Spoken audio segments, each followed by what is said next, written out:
அந்த வார்த்தையை கர்த்தர் ஆசீர்வாதத்தை தரும்படியாக நம்ம மத்தியில் இருக்கிற சிஸ்டர் லீமா தெய்வ சித்தமாக வந்து ஜெபிப்பார்கள். சோத்திரிக்கிறோம் ஆண்டவரே, சோத்திரிக்கிற ஐயா. விசேஷமாக ஆண்டவரே கத்தாவே, ஆண்டவரே செய்து கொடுக்க போகிற அருமையான ஆண்டவரே கத்தாவே, அருமையான ஊழியக்காரருக்கு நம்முடைய சமூகத்தில் வருகிறோம்.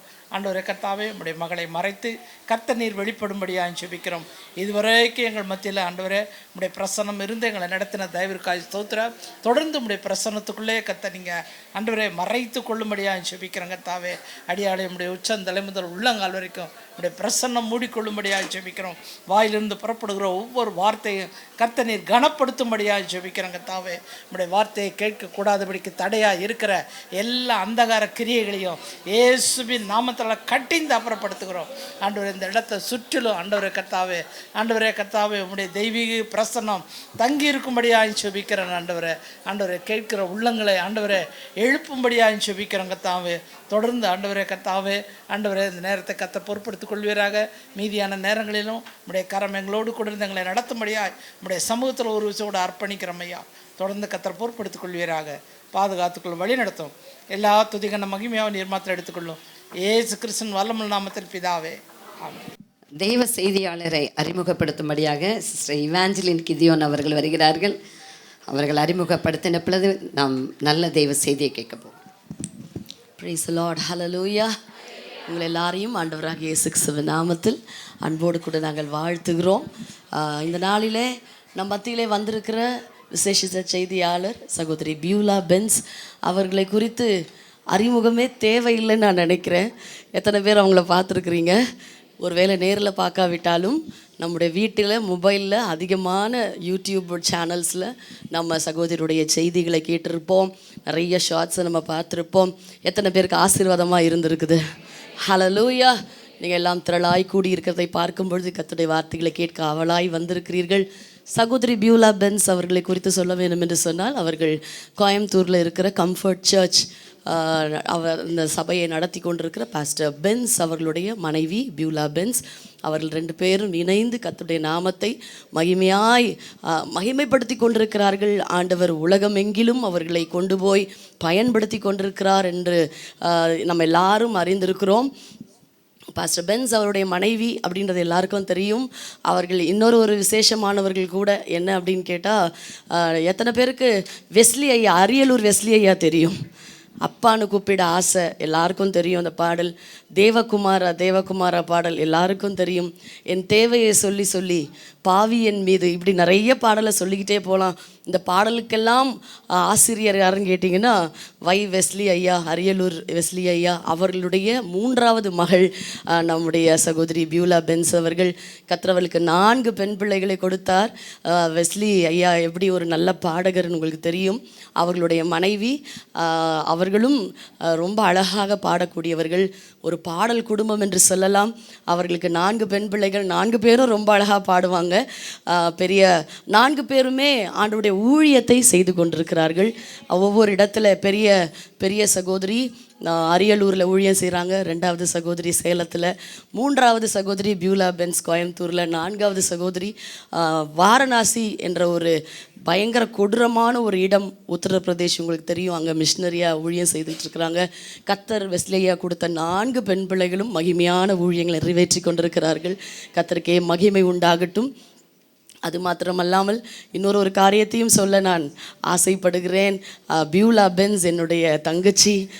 அவங்க அம்மாவும் எங்கள் அம்மாவும் அவர்களோட 2 பேருமே பெரியப்பா சித்தப்பா பிள்ளைங்க, சொந்த சகோதரிகள். ஆகவே என்னுடைய தங்கச்சி பியூலா பென்ஸ் அவர்கள் இந்த நாளில் இங்கே வந்திருக்கிறது எங்களுக்கு ரொம்ப சந்தோஷம். எங்கள் குடும்பத்தில் நிறைய ஊழியக்காரர்கள் இருக்கிறார்கள். ஆனால் பியூலாவையும் பென்ஸ் பாஸ்டரையும் ஆண்டவர் மகிமையாக பயன்படுத்திக்கிட்டு இருக்கிறார். ஒரு விசேஷமானவர்களாய் எங்கள் குடும்பத்திலே கர்த்தர் அவர்களை வைத்திருக்கிறார் என்று நினைக்கும் போது அது எங்களுக்கு மிகவும் மகிழ்ச்சியும் மேன்மையும் தருகிறது என்று சொல்லிக்கொள்ளலாம். கர்த்தர் பியூலாவை குறித்து சொல்லணுன்னா, சின்ன வயசுலேருந்தே ரொம்ப அழகாக பாடுவாங்க. நாங்கள்லாம் சின்னதாக இருக்கும்போது எங்கள் வீடுகளுக்கு வந்தால் நைட்டெல்லாம் பியூலா பாடிக்கிட்டே இருப்பாங்க. இதெல்லாம் நாங்கள் கேட்டுக்கிட்டே இருப்போம். நாங்கள் எல்லாம் இணைந்து விளையாடினது, நாங்கள் எல்லாம் இணைந்து ஆண்டவரை பாடினது எல்லாத்தையும் நாங்கள் நினைவுபடுத்தி பார்க்கிறோம். கர்த்தர் இந்த நாளிலே அவர்களை நம்மத்திலே கொண்டு வந்திருக்கிறார். அநேக உள்ளங்களை கர்த்தர் இந்த நாளை தேற்றி அனுப்ப போகிறார், நிரப்பி அனுப்ப போகிறார். இதை நாங்கள் விசுவாசத்தோடு ஜெபத்தோடு நாம் கடந்து வந்திருக்கிறோம். தொடர்ந்து நாம் கர்த்தருடைய வார்த்தைகளை கேட்க போகிறோம். எவ்வளவு உற்சாகமாக கரங்களை தட்டி ஆண்டவரை உயர்த்த முடியுமோ உயர்த்துங்க. இப்பொழுது நம் மத்தியில சகோதரி பியூலா பென்ஸ் அவர்கள். உன்னாமம் உயரணுமே அப்பா பிதாவே, அப்பா அப்பா பிதாவே, அப்பா அப்பா அப்பா பிதாவே என்று அழைக்கத்தக்கதான புத்திர சுவிகாரத்தை பெற்ற எல்லாரும் இன்னும் கொஞ்சம் சத்தத்தை உயர்த்தி சொல்லுவோமா? அப்பா பிதாவே, ஓ இன்னும் கொஞ்சம் சத்தமா சொல்லலாமா? அப்பா பிதாவே, அவர் என்னை அழைத்ததும் அல்லாமல் என்னை சுதந்திரவாளியுமாக்கி இருப்பாரானா? அப்பா அன்றாட உணவை ஒவ்வொரு நாளும் எனக்கு தாரும் ஐயா. அப்பா பிதாவே, அப்பா அப்பா பிதாவே, அப்பா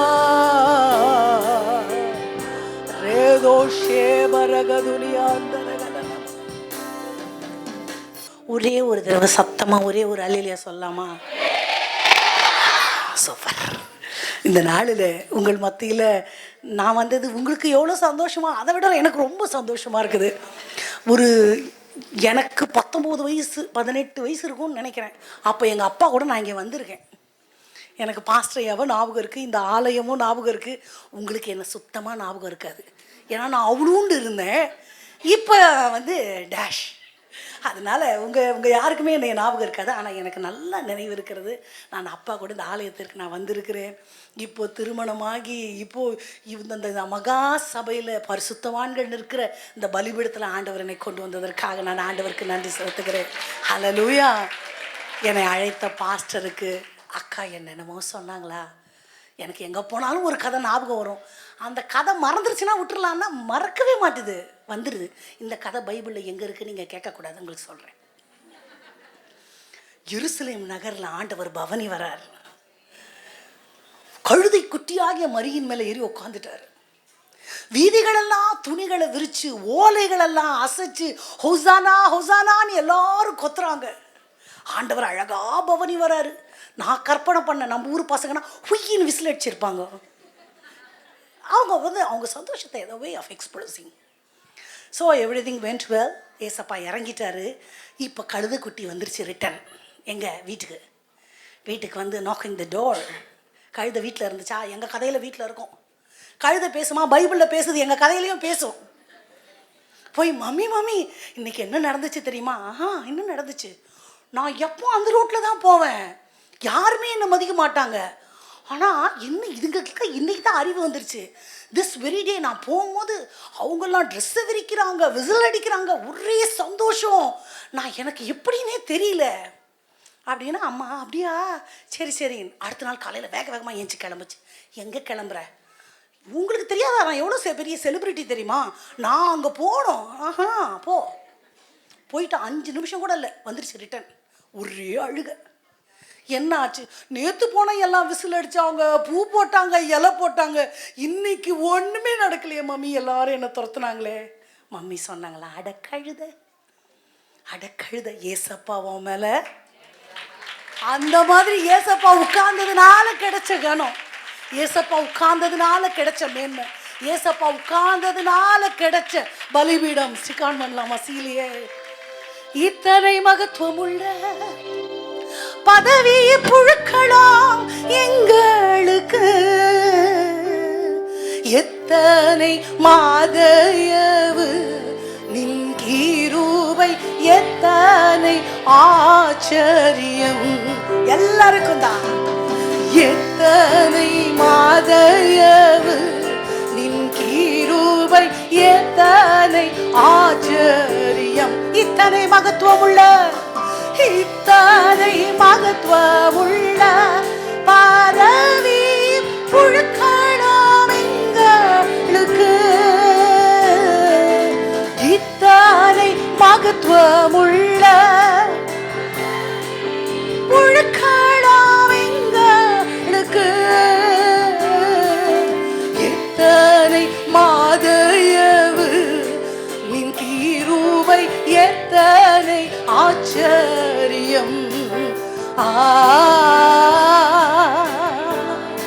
மகா பெரிய தயவுக்கு நாங்கள் எம்மாத்திரம். எத்தனை ஆச்சரியம். ஸ்தோத்திரமே சுனாதா, ஸ்தோத்திரம் ஏசுநாதா, ஸ்தோத்திரமே சுனாதா, ஸ்தோத்திரம் செய்கிறோம் நின்னடியார் திருநாமத்தின் ஆதரவில். சோத்திரம் செய்கிறோம் நின்னடி யார் திருநாமத்தின் ஆதரவில். அல்லேலூயா. இந்த மகா சபைக்காக ஆண்டவரை நன்றி செலுத்துகிறேன். எங்கள் அக்கா அவங்களே அழகாக பாடுவாங்க. அவங்க இங்கே ஜூடி அக்கா இருக்கிறாங்க. ஐ திங்க் எஸ் அக்கா எனக்கு சீனியர் பைபிள் காலேஜில். அவங்கள பார்த்தா நான் பயப்படுவேன். அவங்கள எல்லாரையும் பார்க்கறது எனக்கு ரொம்ப சந்தோஷம். நான் ரொம்ப மிகுந்த மகிழ்ச்சியாய் இந்த நாளில் கர்த்தருடைய வார்த்தையை பகிர்ந்து கொள்வதை கர்த்தர் கொடுத்த பெரிய மேன்மையாய் நான் நினைக்கிறேன். ஒரு வசனத்தை, ஒரு வாக்குத்தத்தத்தை நம்ம வாசித்து அந்த வாக்குத்தத்தத்துக்கும் நான் பெண்களுக்கு தான் பேச போகிறேன் இன்றைக்கி. உங்களை நான் எதனா சொன்னேன் நீங்கள் கோச்சிக்க மாட்டீங்கல்ல? I know yeah fine. நம்ம ஏசாயா எழுதின தீர்க்க தரிசன புஸ்தகத்தின் 29வது அதிகாரத்தின் 17வது வசனத்தை யாராவது நம்ம எடுத்தா வாசிக்கலாம். ஏசாயா 29:17. இன்னும் கொஞ்சம் காலத்தில் லீபனோன் செழிப்பான வயல்வெளியாக மாறும். போதும், நம்ம அதுக்கு மேலே போக வேண்டாம். அது ஒன்றை மட்டும் நம்ம பார்க்க போகிறோம். இன்னும் கொஞ்ச காலத்தில் அல்லவோ லீபனோன் செழிப்பான வயல்வெளியாக மாறும். லீபனோனை குறித்து ஆண்டவர் அது ஒரு செழிப்பான வயல்வெளி ஆகும்னு ஒரு வாக்குத்தத்தத்தை கொடுக்குறார். இந்த லீபனோனை அப்படியே ஸ்டிக் ஆன் பண்ணிக்கோங்க. இப்போ நம்ம பெண்களுக்கு வரலாம். பெண் என்ற வார்த்தைக்கு என்ன அர்த்தம் தெரியுமா? பெண்ணுன்னா வலி, வேதனை, துக்கம், கவலை, ஸ்ட்ரெஸ்ஃபுல், ஆகோனி, இதெல்லாம் தான் வார்த்தை. பிரசவத்தில் அவள் படாத பாடுபடணும், மரண வேதனை அனுபவிக்கணும். இந்த எல்லாவற்றையும் கணக்கு பண்ணி பெண்ணுக்கு பெண் என்ற வார்த்தையினுடைய அர்த்தம் என்னவாமா? இதெல்லாம் படிக்கும்பொழுது வாட் இஸ் திஸ் நான் நினச்சேன். நான் அடிக்கடி சொல்லுவேன், ஆண் தன்னுடைய தோற்றத்தில் தெய்வத்தை பிரதிபலிக்கிறார், பெண் தன்னுடைய சுவாபங்களிலே தெய்வத்தை பிரதிபலிக்கிறாள். அப்போது இந்த வேதனை, துக்கம், இது எல்லாம் ஆண்டவர் எங்கே அனுபவிச்சார்? சிலுவையில் அந்த வேதனையின் உச்சம், ப்ரெஷர் தாங்க முடியாமல் ரத்த நாளங்கள் வெடித்து அந்த பிளட் வெசல்ஸ் எல்லாம் வெடித்து தான் ரத்த வேர்வை ஆண்டவர் சிந்தினார். அப்போது நான் படுற கஷ்டம், நான் படுற துக்கம் ரொம்ப பெருசுன்னு நம்ம நினச்சிக்கிறோம். கண்டிப்பாக இல்லை. என்னுடைய செய்திகளை தொடர்ந்து கேட்குறவங்களுக்கு நான் இப்போ சொல்கிறது தெரியும். நாங்கள் எங்கள் அப்பா கூட கூட்டத்துக்கு போயிருக்கோம். ஒரு வீட்டில் சாப்பாடு போட தங்கி அங்கே தான் சாப்பிட்றோம். அந்த வீட்டில் தாத்தா பாட்டி, தாத்தாக்கு ஒரு 70 வயசு, பாட்டிக்கு ஒரு 80 வயசு இருக்கும், பாட்டிக்கு ஒரு 60 வயசு இருக்கும். சூப்பராக சமைச்சாங்க. 2 பேரும் ஒரே வீட்டில் இருக்கிறாங்க. 30 வருஷமாக ஒருத்தருக்கு ஒருத்தர் பேச மாட்டாங்களாமா. எனக்கு ரொம்ப ஆச்சரியமாக இருந்துச்சு. நான்லாம் சண்டை போட்டால் எதுக்கு சண்டை போட்டோன்னே மறந்துடுவேன். போட மாட்டேன்லாம் போய் சொல்ல மாட்டேன், எதுக்கு போட்டோன்னே மறந்துடுவோம். அவ்வளோ இது எப்படி, ஹவு இட் இஸ் பாசிபிள்? அப்போ எங்கள் அப்பா சாப்பிட்டு முடித்தோடனே அந்த தாத்தாவை கூப்பிட்டு கேட்டார். எல்லாம் ஓகே, ஆனால் ஒரு மனைவி கிட்ட இத்தனை வருஷம் பேசாமல் இருக்கிறது எப்படி ஓகே? ஆடா போங்க பாஸ்டர், அவகிட்ட யார் பேசுவா அப்படின்னார். அவர் கோயம்புத்தூர் ஸ்லாங்கு.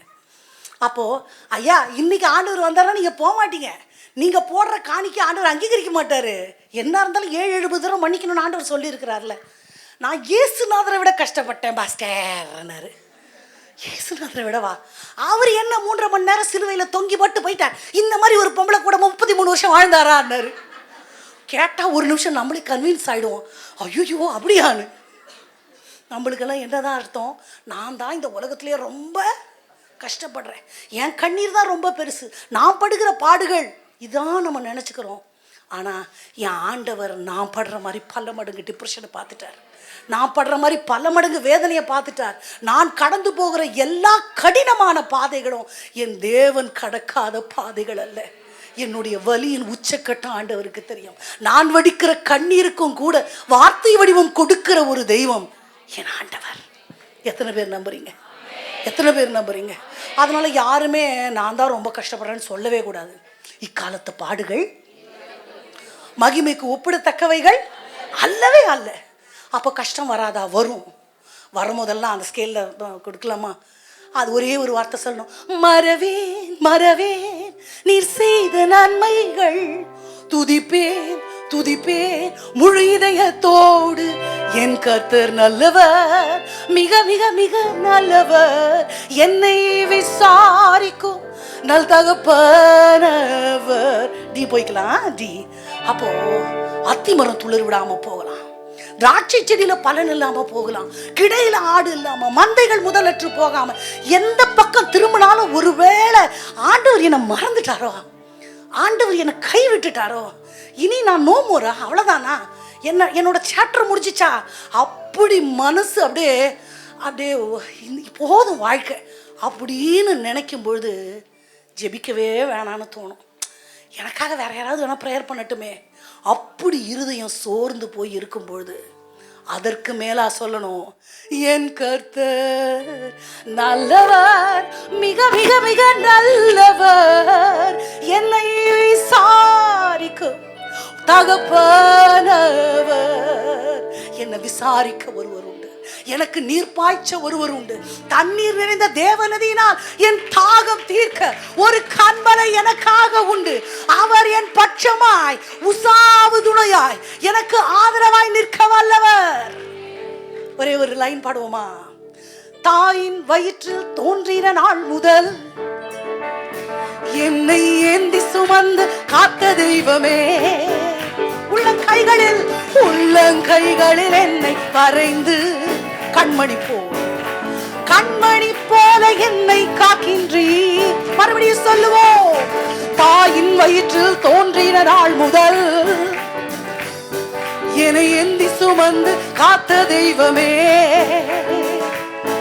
உங்க உள்ளங்கைகளில் என்னை வரைந்து கண்மணி போல் என்னை காக்கின்றீ.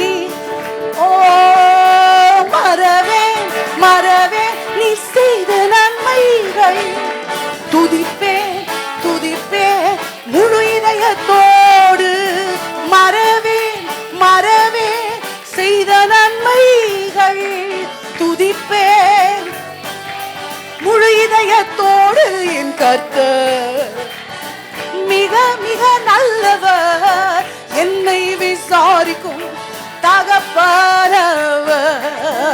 என் கர்த்தர் நல்லவர், மிக மிக நல்லவர், என்னை விசாரிக்கும் நல் தகப்பன் அவர்.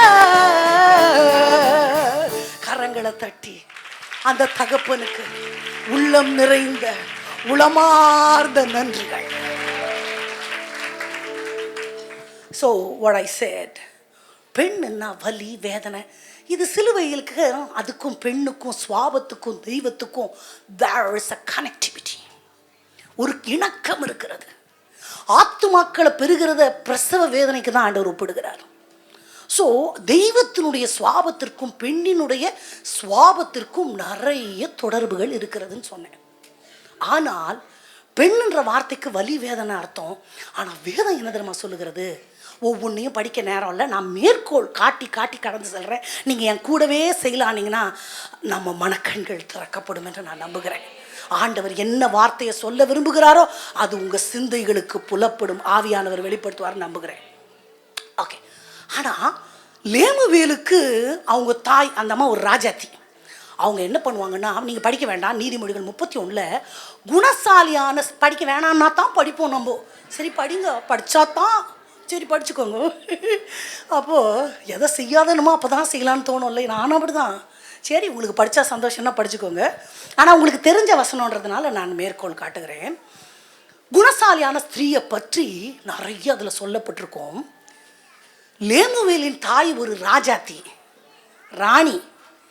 அந்த ராணி ஒரு கதாபாத்திரத்தை கற்பனை பண்ணி இந்த மாதிரி உனக்கு பொண்ணு வேணும்னு பண்ணப்பட்ட கதாபாத்திரம் தான் குணசாலியான ஸ்திரீ. குணசாலியான ஸ்திரீயை கண்டுபிடிப்பவன் யார்? அவனுடைய விலை she is costlier than the rubies அப்படின்னு ஆங்கிலத்தில் இருக்கு.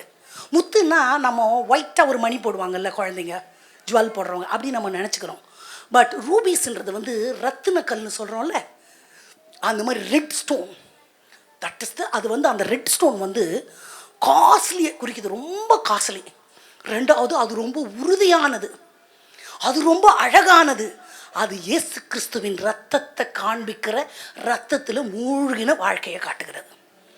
அப்போது ஒரு பெண்ணை வேதம் எப்படி பார்க்குதுன்னா ரொம்ப காஸ்ட்லியாக பார்க்குது, விலையேற பெற்றவளாக பார்க்குது. நீங்கள் நம்புறீங்களா? என்னமோ நீங்கள் எங்களை என்கரேஜ் பண்ண சொல்கிறீங்க சிஸ்டர், என்னை பார்த்தா காஸ்ட்லி மாதிரியா உங்களுக்கு தெரியுது அப்படின்னு நீங்கள் நினைக்கிறீங்க. பைபிளில் 2 character, Anna பெனினா.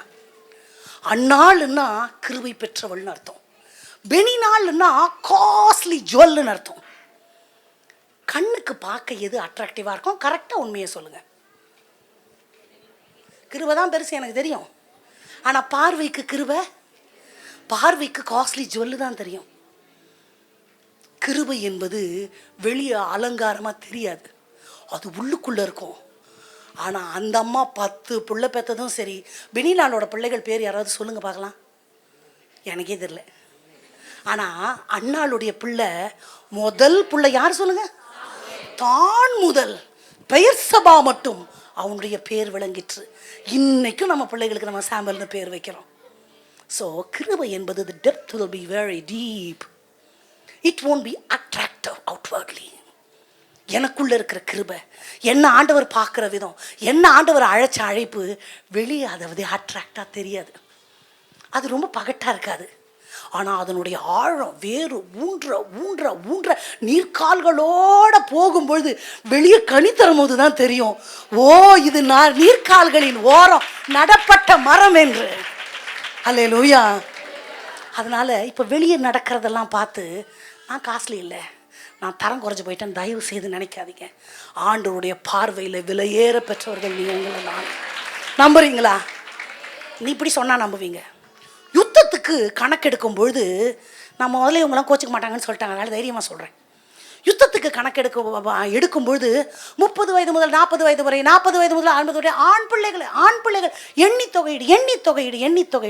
I have a question, ஏன் பெண்கள் யுத்தம் பண்ணக்கூடாதா?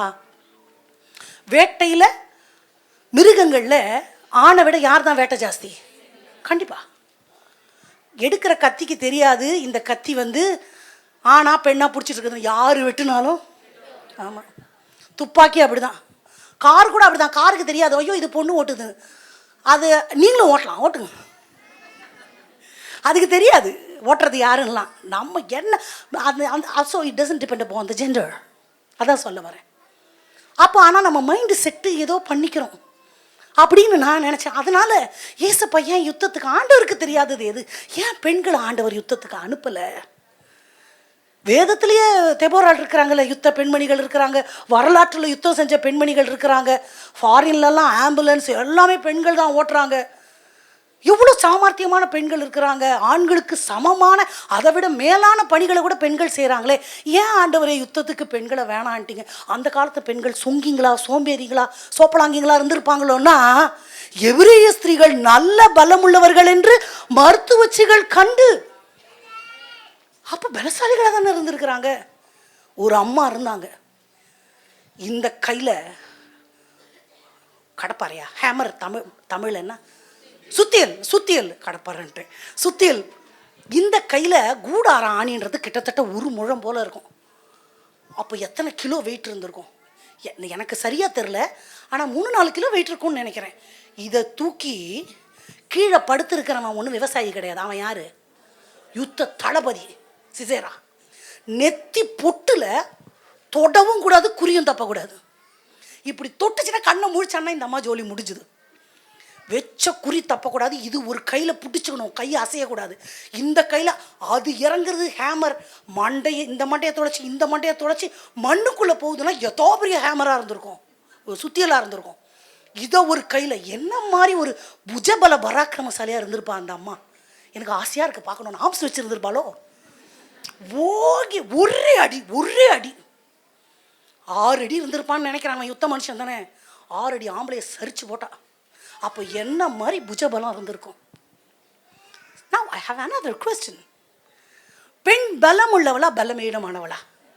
இதை பார்த்து சொல்கிறீங்களே, பலவீனமாக இருக்கிறபடினால அவளை பார்த்துக்கோன்னு பவுல் சொல்கிறார்ல. ஏன் அப்படி சொன்னார்? அந்த வசனம் ரொம்ப அழகாக இருக்கும். அங்கே ஸ்திரீயானவள்னு இருக்காது, மனைவியானவள். மனைவி ஆன பிறகு, பிள்ளை பிறந்த பிறகு, ஃபேமிலின்னு ஒரு பொறுப்பு வந்த பிறகு அங்கே ஒரு சென்டிமெண்ட் வந்துடுது விமனுக்கு. அதுக்கப்புறம்தான் அவங்க மனசளவில் கொஞ்சம் பலவீனமாயிடுறாங்க. மனசு போனதும் சரீரம் அளவில் பலவீனமாயிடுறாங்க. ஆனால் ஆண்டவர் பெண்ணை எப்படி படைச்சார்? பலசாலி தான். எத்தனை பேர் சொல்லுங்க? ஆமாம், கரங்களை உயர்த்தி சொல்லுங்க, நான் புஜபல பராக்கிரமசாலின்னு சொல்லுங்க. ஏன் தெரியுமா? எனக்குள்ள ஒருத்தர் இருக்கிறார். அவர் எப்படி தெரியுமா? என்னை சும்மா இருக்கவே விட மாட்டார். எனக்குள்ள பலவீனம் போகும்போது இல்லை இல்லை இல்லை, பலவீனன் என்று சொல்லாமல் பலவான் என்பேன் நான். பலவீனன் என்று சொல்லாமல் பலவான் என்பேன் நான். பலவீனன் என்று சொல்லாமல் பலவான் என்பேன் நான். பலவீனன் என்று சொல்லாமல் பலவான் என்பேன் நான். அல்லேலூயா. சோர்வுகள் எல்லாம் வரத்தான் செய்யும். அதை ஜெயிக்கிறதுக்கு ஆண்டவர் பலன் தருவார். அப்போ பெண்ணை ஆண்டவர் பலமா படைச்சார். அப்புறம் நான் சொன்ன ரத்தினம் மாதிரின்னா, she is strong, she is costly. யுத்தத்துக்கு அப்புறம் ஏன் ஆண்டவர் போகக்கூடாதுன்னா, யுத்தத்துக்கு போய் ஒருவேளை செத்து போச்சுன்னா, ஆண் செத்தா ஆண்டவருக்கு பரவாயில்லையோ? பெண்ணினம் பாதுகாக்கப்பட வேண்டும். ஏன்னா ரீப்ரொடக்டிவ்ன்றது 90% அந்த பெண்ணுக்குள்ளே தான் கர்ப்பம்னு ஒன்று இருக்குது. womb, she is a man but she has a womb. அதான் women. அந்த கர்ப்பத்தை ஆண்டவர் படைச்சதுனால அடுத்த சந்ததி உருவாகணும். பெண்ணு இறந்துடக்கூடாது. அவர் ரொம்ப காஸ்ட்லி, வெளியே வைக்கக்கூடாது. தங்க கம்மல் துடிக்கொண்டு இருக்கும். வெளியே வைப்பீங்களா?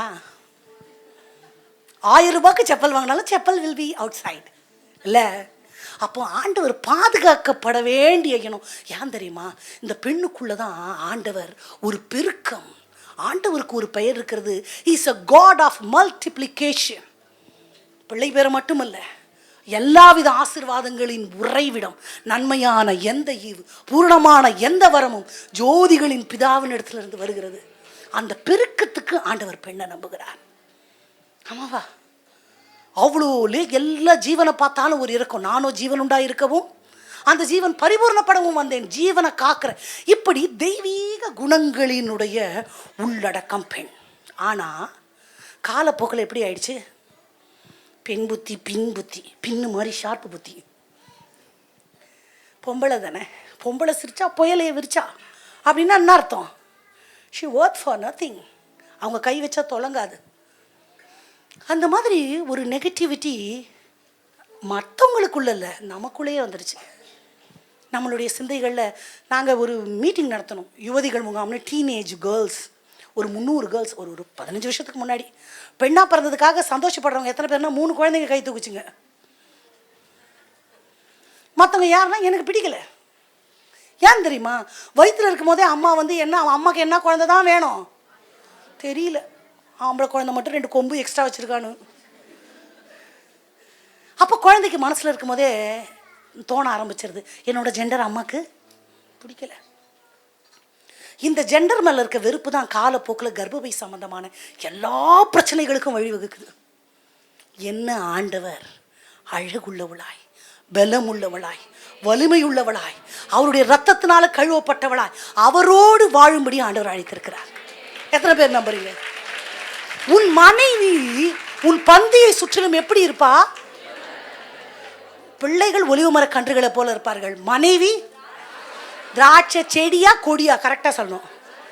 கொடியை போல இருப்பார். So what is the difference between திராட்சை செடி அண்ட் திராட்சை கொடி?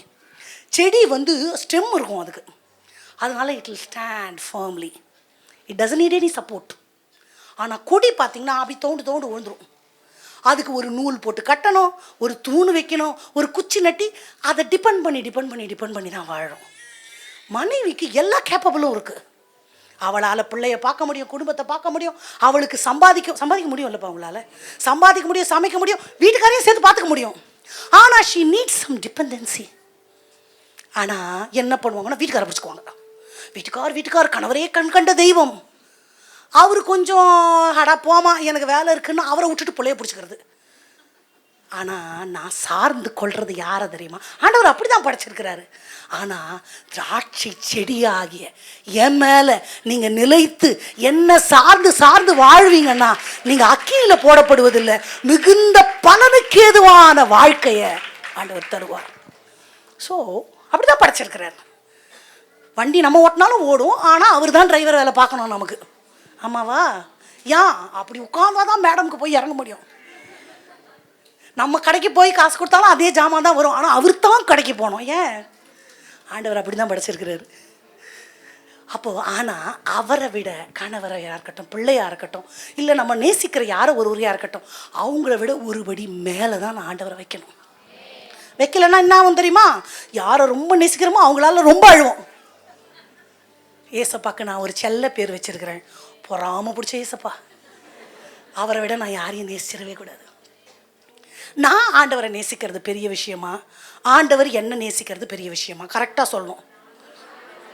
நான் ஆண்டவரை நேசிக்கிறதா? நீங்கள் பெரிய எம்எல்ஏ. நம்ம ஆண்டவர் நம்மளை நேசிக்கிறது தானே பெரிய விஷயம். அப்படி தானே நினைக்கிறோம். உங்களுக்கு ஒன்று தெரியுமா? ஆண்டவருக்கு என் நேசம் தான் பெருசா. உண்மையா? யோனத்தான் தாவீதை பற்றி சொல்லும்பொழுது ஸ்திரீகளின் ஸ்நேகத்தை விட அவன் பாசம் அப்படி இருந்ததாமா. ஒரு தாய் தான் பிள்ளையை தேற்றுவது போல எல்லா இடத்துலையும் பாசத்துக்கு ஆண்டவர் யாரை தான் மேற்கோள் காட்டுறாரு? பெண்களை. அப்போ ஏசப்பாக்கு யார் பாசம் ரொம்ப பிடிச்சி போச்சு? சத்தமாக தான் சொல்லுங்களேன். இப்போவும் ஒத்துக்க மாட்டிங்களா? ஒரு வீட்டில் ஒரு பொண்ணு ஒரு பையன் இருக்குன்னு வைங்களேன். அப்பாவுக்கு பொண்ணு க்ளோஸாக இருக்கும், அம்மாவுக்கு. அப்போது ஏசப்பாக்கு யார் தான் க்ளோஸு? நீங்கள் இல்லாட்டி நான் இருந்துட்டு போகிறேன், விட்டுருங்க. நீங்கள் ஆண்டவர் ரொம்ப நேசிக்கிறார், பெண்களை ரொம்ப நேசிக்கிறார், பெண்களுக்காக நிறைய செய்தார். என் கர்த்தர் நல்லவர், மிக மிக நல்லவர், என்னை விசாரிக்கும் நாள் தகப்பனவர். என் கர்த்தர் நல்லவர், மிக மிக நல்லவர், என்னை விசாரிக்கும் நாள் தகப்பனவர். என்ன நேசிச்சு எனக்காக ஆண்டவர் பைபிளில் நிறைய வாக்குத்தத்தம் கொடுத்துருக்கிறார். ஆணுக்கு கொடுத்த இடத்திற்கு சமமான இடம் பெண்ணுக்கு கொடுக்கப்பட்டிருக்கு. பைபிளில் மணி அவர்களை ஆணும் பெண்ணுமாக சிருஷ்டித்தார். ஆணுனாலே அதில் பெண் இன்க்ளூடட். அப்படித்தான் ஆண்டவர் வச்சிருக்கிறார். அப்போது வலி வேதனை இப்படி ஒரு பெயர்கள் இருந்தாலும் வேதம் பார்க்கிற விதம் பலமுள்ளவளாய், பராக்கிரமம் நிறைந்தவளாய், இரத்தத்தில் கழுவப்பட்டவளாய், ஆண்டவரை சார்ந்து வாழுகிறவளாய், வலிமை மிகுந்தவளாய். உலகம் சொல்லும் ஆவதும் பெண்ணாலே அழிவதும் பெண்ணாலே. ஆனால் வேதம் சொல்லும் புத்தியுள்ள ஸ்திரீ புத்தி இல்லாதவள் இடிக்கவும் முடியும் அழிக்கவும் முடியும். 2 விதமான அணு ஆயுதங்களுக்கு ஒத்த ஆக்க சக்திகளின் உள்ளடக்கம் ஒரு பெண். நம்புறீங்களா? இதுக்கு எதுவுமே இல்லை. ரொம்ப ரொம்ப நீங்கள் நான் சொன்னால் நீங்கள் நம்பவே மாட்டீங்க. 3வது படித்த ஒரு சிஸ்டர் ஐடி ஃபீல்டுக்கு சம்மந்தமாக ஐடி ஃபீல்டுக்கு சமமாக சம்பாதிக்கிறாங்க. 4 மாடு தான் வச்சுருக்காங்க. இப்படி அவள் வியாபார கப்பலை போல இருக்கிறாள். வியாபார கப்பல் அப்படின்னா நீங்கள் பார்த்துருக்கீங்கன்னு நினைக்கிறேன். உங்களுக்கு தான் இது இருக்குது இல்லை, துறைமுகம் இருக்குல்ல. காரை நிறுத்தி பார்க் பண்ணிவிட்டு சாவியை பூட்டி பாக்கெட்டில் போட்டுன்னு வந்துடலாம். லாரி, ஃப்ளைட்டு, எல்லா வாகனங்களையும் ஆஃப் பண்ணிவிட்டு சாவி போட்டு வந்து படுத்துடலாம். ஆனால் கப்பல் மட்டும் த டே 1 அது ஒர்க் பண்ண ஆரம்பிச்சிச்சுன்னா எண்டு வரைக்கும் அதை நம்ம பார்க் பண்ணி ஆஃப் பண்ண முடியாது, முங்கிரும். 24/7 all life span ஃபுல்லாக it should be keep on working on and on. Work பண்ணிக்கிட்டே தான் இருக்கணும். அதுக்கு ரெஸ்ட்டே கிடையாது. ரெஸ்ட் எடுத்துச்சுன்னா பெண்களுக்கு சொல்கிறேன், உங்களை ஆண்டவர் வியாபார கப்பல்னு சொல்கிறார். ஜெனரேட்டர் மாதிரி இந்த ஜபம் இருந்துக்கிட்டே இருக்கணும், உழைப்பு இருந்துக்கிட்டே இருக்கணும், பிரயாசம் இருந்துக்கிட்டே இருக்கணும், வசனம் இருந்துக்கிட்டே இருக்கணும். இது குறைஞ்சிச்சுன்னா உங்கள் விசுவாச கப்பல், உங்கள் குடும்பம் முழுகிவிடும். நீங்கள் பார்த்தீங்கன்னா வீடு, குடும்பம்னு வச்சுக்கலாமா? குடும்பம், திராட்சை தோட்டம், சபை, பரலோகம். என்னவா? குடும்பம், திராட்சை தோட்டம், சபை, பரலோகம், ஆதி ஆகமத்திலிருந்து வெளிப்படுத்தல் வரைக்கும் இதெல்லாம் ஒரே கோட்டில் நிற்கும். இது எல்லாமே ஆண்டவரோட எப்படி தொடர்புடையதோ அந்த தொடர்பு பெண்ணுக்கு நிறையா இருக்கும். நிறைய விளக்கம் இருக்குது, சொல்கிறதுக்கு எனக்கு நேரம் இல்லை. ஆனால் இந்த குடும்பத்தை மட்டும் நான் சென்ட்ரலைஸ் பண்ணி சொல்கிறேன். குடும்பத்தை ஆண்டவர் சபைக்கு ஒப்பிடுறாரா? சபையை என்ன சொல்கிறார் ஆண்டவர்? மணவாட்டி. அப்போ மணவாளன் யார்? இந்த இயேசு கிறிஸ்து பூமியில் வரும்பொழுது அதிசயமானவர், நித்திய பிதா, சமாதான பிரபு. அங்கே கர்த்தத்துவம் அவர் தோள் மேலே இருக்கும்னு ஒரு வசனம் இருக்கும். என்ன வசனம்? கர்த்தத்துவம்னா என்ன? கர்த்தத்துவம்னா ஆளுகை, அத்தாரிட்டி எங்கே இருக்கான்? நீங்கள் நல்லா கவனிச்சாதான் எனக்கு பதில் சொன்னால் தான் உங்களுக்கு புரியும். தோள். கிறிஸ்து சபைக்கு தலை, சபை மணவாட்டி. ஆமாவா? அப்போ கர்த்தத்துவம் தலையில் இருக்கா, சரீரத்தில் இருக்கா? ஆமாம், நீங்கள் போங்க, முட்டமாக இருக்கு உங்களுக்கு. தோளில் இருக்கு. அப்போது அந்த முழு குடும்பத்தை ஆளுகை செய்கிற ஆளுகையை ஆண்டவர் என்கிட்ட கொடுத்துருக்கிறார். உடனே வாப்பா உன் குடுமி பிடி என் கையிலன்னு வீட்டுக்கார சொல்லிடக்கூடாது. சொன்னீங்கன்னா கல்லெறிந்து கொல்லப்படுவேன் நான். அது வேதத்துக்கு புறம்பானது. ஏன் தெரியுமா? கிறிஸ்து எப்படி தலையோ அந்த மாதிரி தலை அவர் தான். கணவன் தான் வீட்டுக்கு தலை. அதிகாரம் என் கையில் இருக்குன்னா அது அன்பில் வரணும், ஆளுகையில் வரக்கூடாது. நான் சொன்னேன், பெண் தெய்வ சுவாபத்தை பிரதிபலிக்கிறவள். பரிசுத்த ஆவியானவர் எப்பவுமே மறைமுகமாக தான் செயல்படுவார். எல்லா கிரியைகளும் உங்கள் மூலியமாக தான் நடந்திருக்கும். ஆனால் பார்வைக்கு யாரை கொண்டு தான் செய்யணும்? அவர் செஞ்ச மாதிரி தான் இருக்கணும். Decision should be taken at the head of us. ஆனால் act should be done by you. உங்களுடைய முழங்கால், உங்களுடைய பிரயாசங்கள், உங்களுடைய மெதுவான பிரதியுத்தரங்கள், உங்களுடைய அணுகுமுறைகள், நம்முடைய சுவாபங்கள், இதுதான் இயேசுவினுடைய சுவாபத்தை, பரிசுத்த ஆவியானுடைய சுவாபத்தை உள்ளடக்குன ஒரு பெண்மையினுடைய சுவாபம். அல்லேலூயா. இது எங்கெல்லாம் மாறுதோ அங்கெல்லாம் சமாதானம்ன்றது ஒரு துளி கூட இருக்காது. நீங்கள் எங்கே வேணால் செக் பண்ணி பார்த்துக்கோங்க. இது இல்லாமல் சபை இல்லை. இது இல்லாமல் திராட்சை தோட்டத்தில் பெண்கள் வேலை செய்யலைன்னு நினச்சிங்களா? செஞ்சாங்க, ஈக்குவலாக வேலை செஞ்சாங்க. சூலமித்தி என்ன சொல்வா? என்ன திராட்சை தோட்டங்களுக்கு காவலாளியாக வச்சுட்டாங்க. நான் என் திராட்சை தோட்டத்தை நான் பார்த்துக்கிட்டேன். உங்களை கேட்குறேன், இதில் செடி வைக்கிற இன்ட்ரெஸ்ட் இருக்கிற பெண்கள் எவ்வளோ பேர் இருக்கிறீங்கன்னு தெரில. யாராவது திராட்சை செடியை வீட்டில் வச்சு பழம் பழுத்துருக்கா? வைப்பீங்க, அது பச்சையாக தலையாட்டிகிட்டு இருக்கோம், பழம் மட்டும் லேஸில் பழுக்காது. ரொம்ப ரொம்ப கஷ்டம், ரொம்ப கஷ்டம். நானும் வச்சு பார்த்தேன். கனி தேடி வந்தேன், கனி காணவில்லை. இன்னைக்கு வரைக்கும் புலம்பிட்டு தான் இருக்கேன், அதில் வரல. கனி தர மாட்டாயா திராட்சை செடியே? வரவே இல்லை, வராது. நான் சொல்கிறேன், எழுதி வச்சுக்கோங்க. அப்படி வந்துச்சுன்னா உங்களுக்கு அக்ரியில் நிறைய நாலேஜ் இருக்குன்னா உங்கள் மேலே ஸ்பெஷல் அனாயிண்டிங் இருக்குன்னு அர்த்தம்.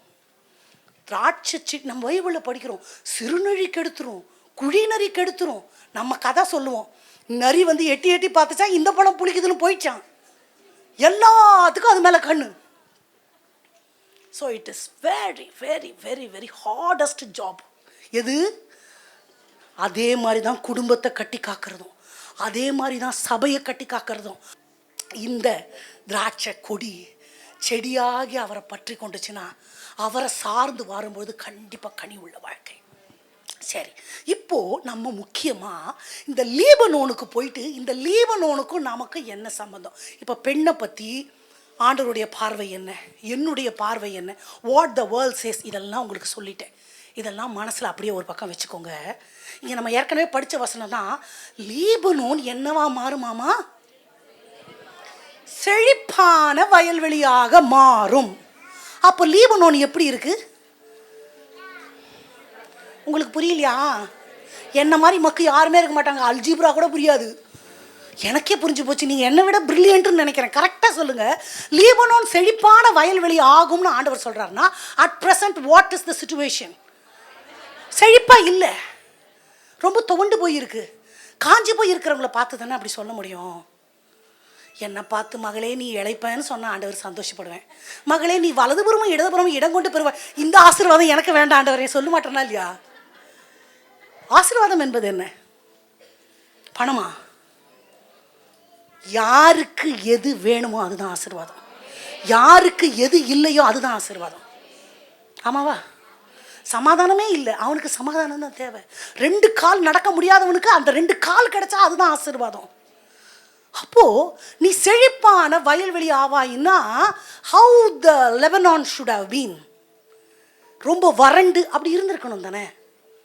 லெபனான் என்ன அர்த்தம்னா 10,000 feet height white mountain அர்த்தமாமா. அது ஒரு 10,000 அடி உயரமான மலை சிகரம். அது ஃபுல்லும் பனி படர்ந்து படர்ந்து படர்ந்து நம்ம தூரத்துலேருந்து பார்க்குறோம்னா அப்படியே வெள்ளை வெள்ளை வெள்ளை வெள்ளை கண்ணு கூசுமாமா. பரிசுத்தத்தின் அடையாளம். இந்த ஒயிட் கலர் எப்படின்னா பனியினால. இந்த பனி வருஷத்தில் 365 நாள் அது மேலே பெய்து பெய்து பெய்து அந்த மலை முகடு மேலே ஒரு வெள்ளை தொப்பி போட்ட மாதிரி இருந்துகிட்டே இருக்குமாமா. இந்த பனி வெயில் படப்பட உருகி உருகி உருகி தான் பார்த்தீங்கன்னா யூப்ரட்டிஸ் நதி, கலீலேயா கடல், சவக்கடல், மெடிட்டரேனியன் சீ வரைக்கும் இந்த ஆறு வந்து செழிப்பாக ஓடிக்கிட்டே இருக்கும். வற்றவே வற்றாது, வற்றாத ஜீவநதி. ஏன்னா அது ஊற்றுக்கண்கள்லேருந்து வரல, படர்ந்த பனி உருகி உருகி வருது இல்லையா. அப்போ அது அந்த ஆறு அப்படி தண்ணி வருதுன்னா அந்த மலையும் மலையடிவாரமும் எவ்வளவு செழிப்பாக இருந்திருக்கும். நம்ம கற்பனை பண்ணுற அமேசான் காடெல்லாம் தோற்று போயிடணும். உள்ளே நுழைஞ்சா இருட்ட பகலா வெளிச்சமானு தெரியாது. அவ்வளோ அடர்த்தியான மரங்களை கொண்டு ஏற்கனவே அவ்வளோ செழிப்பாக இருக்குது.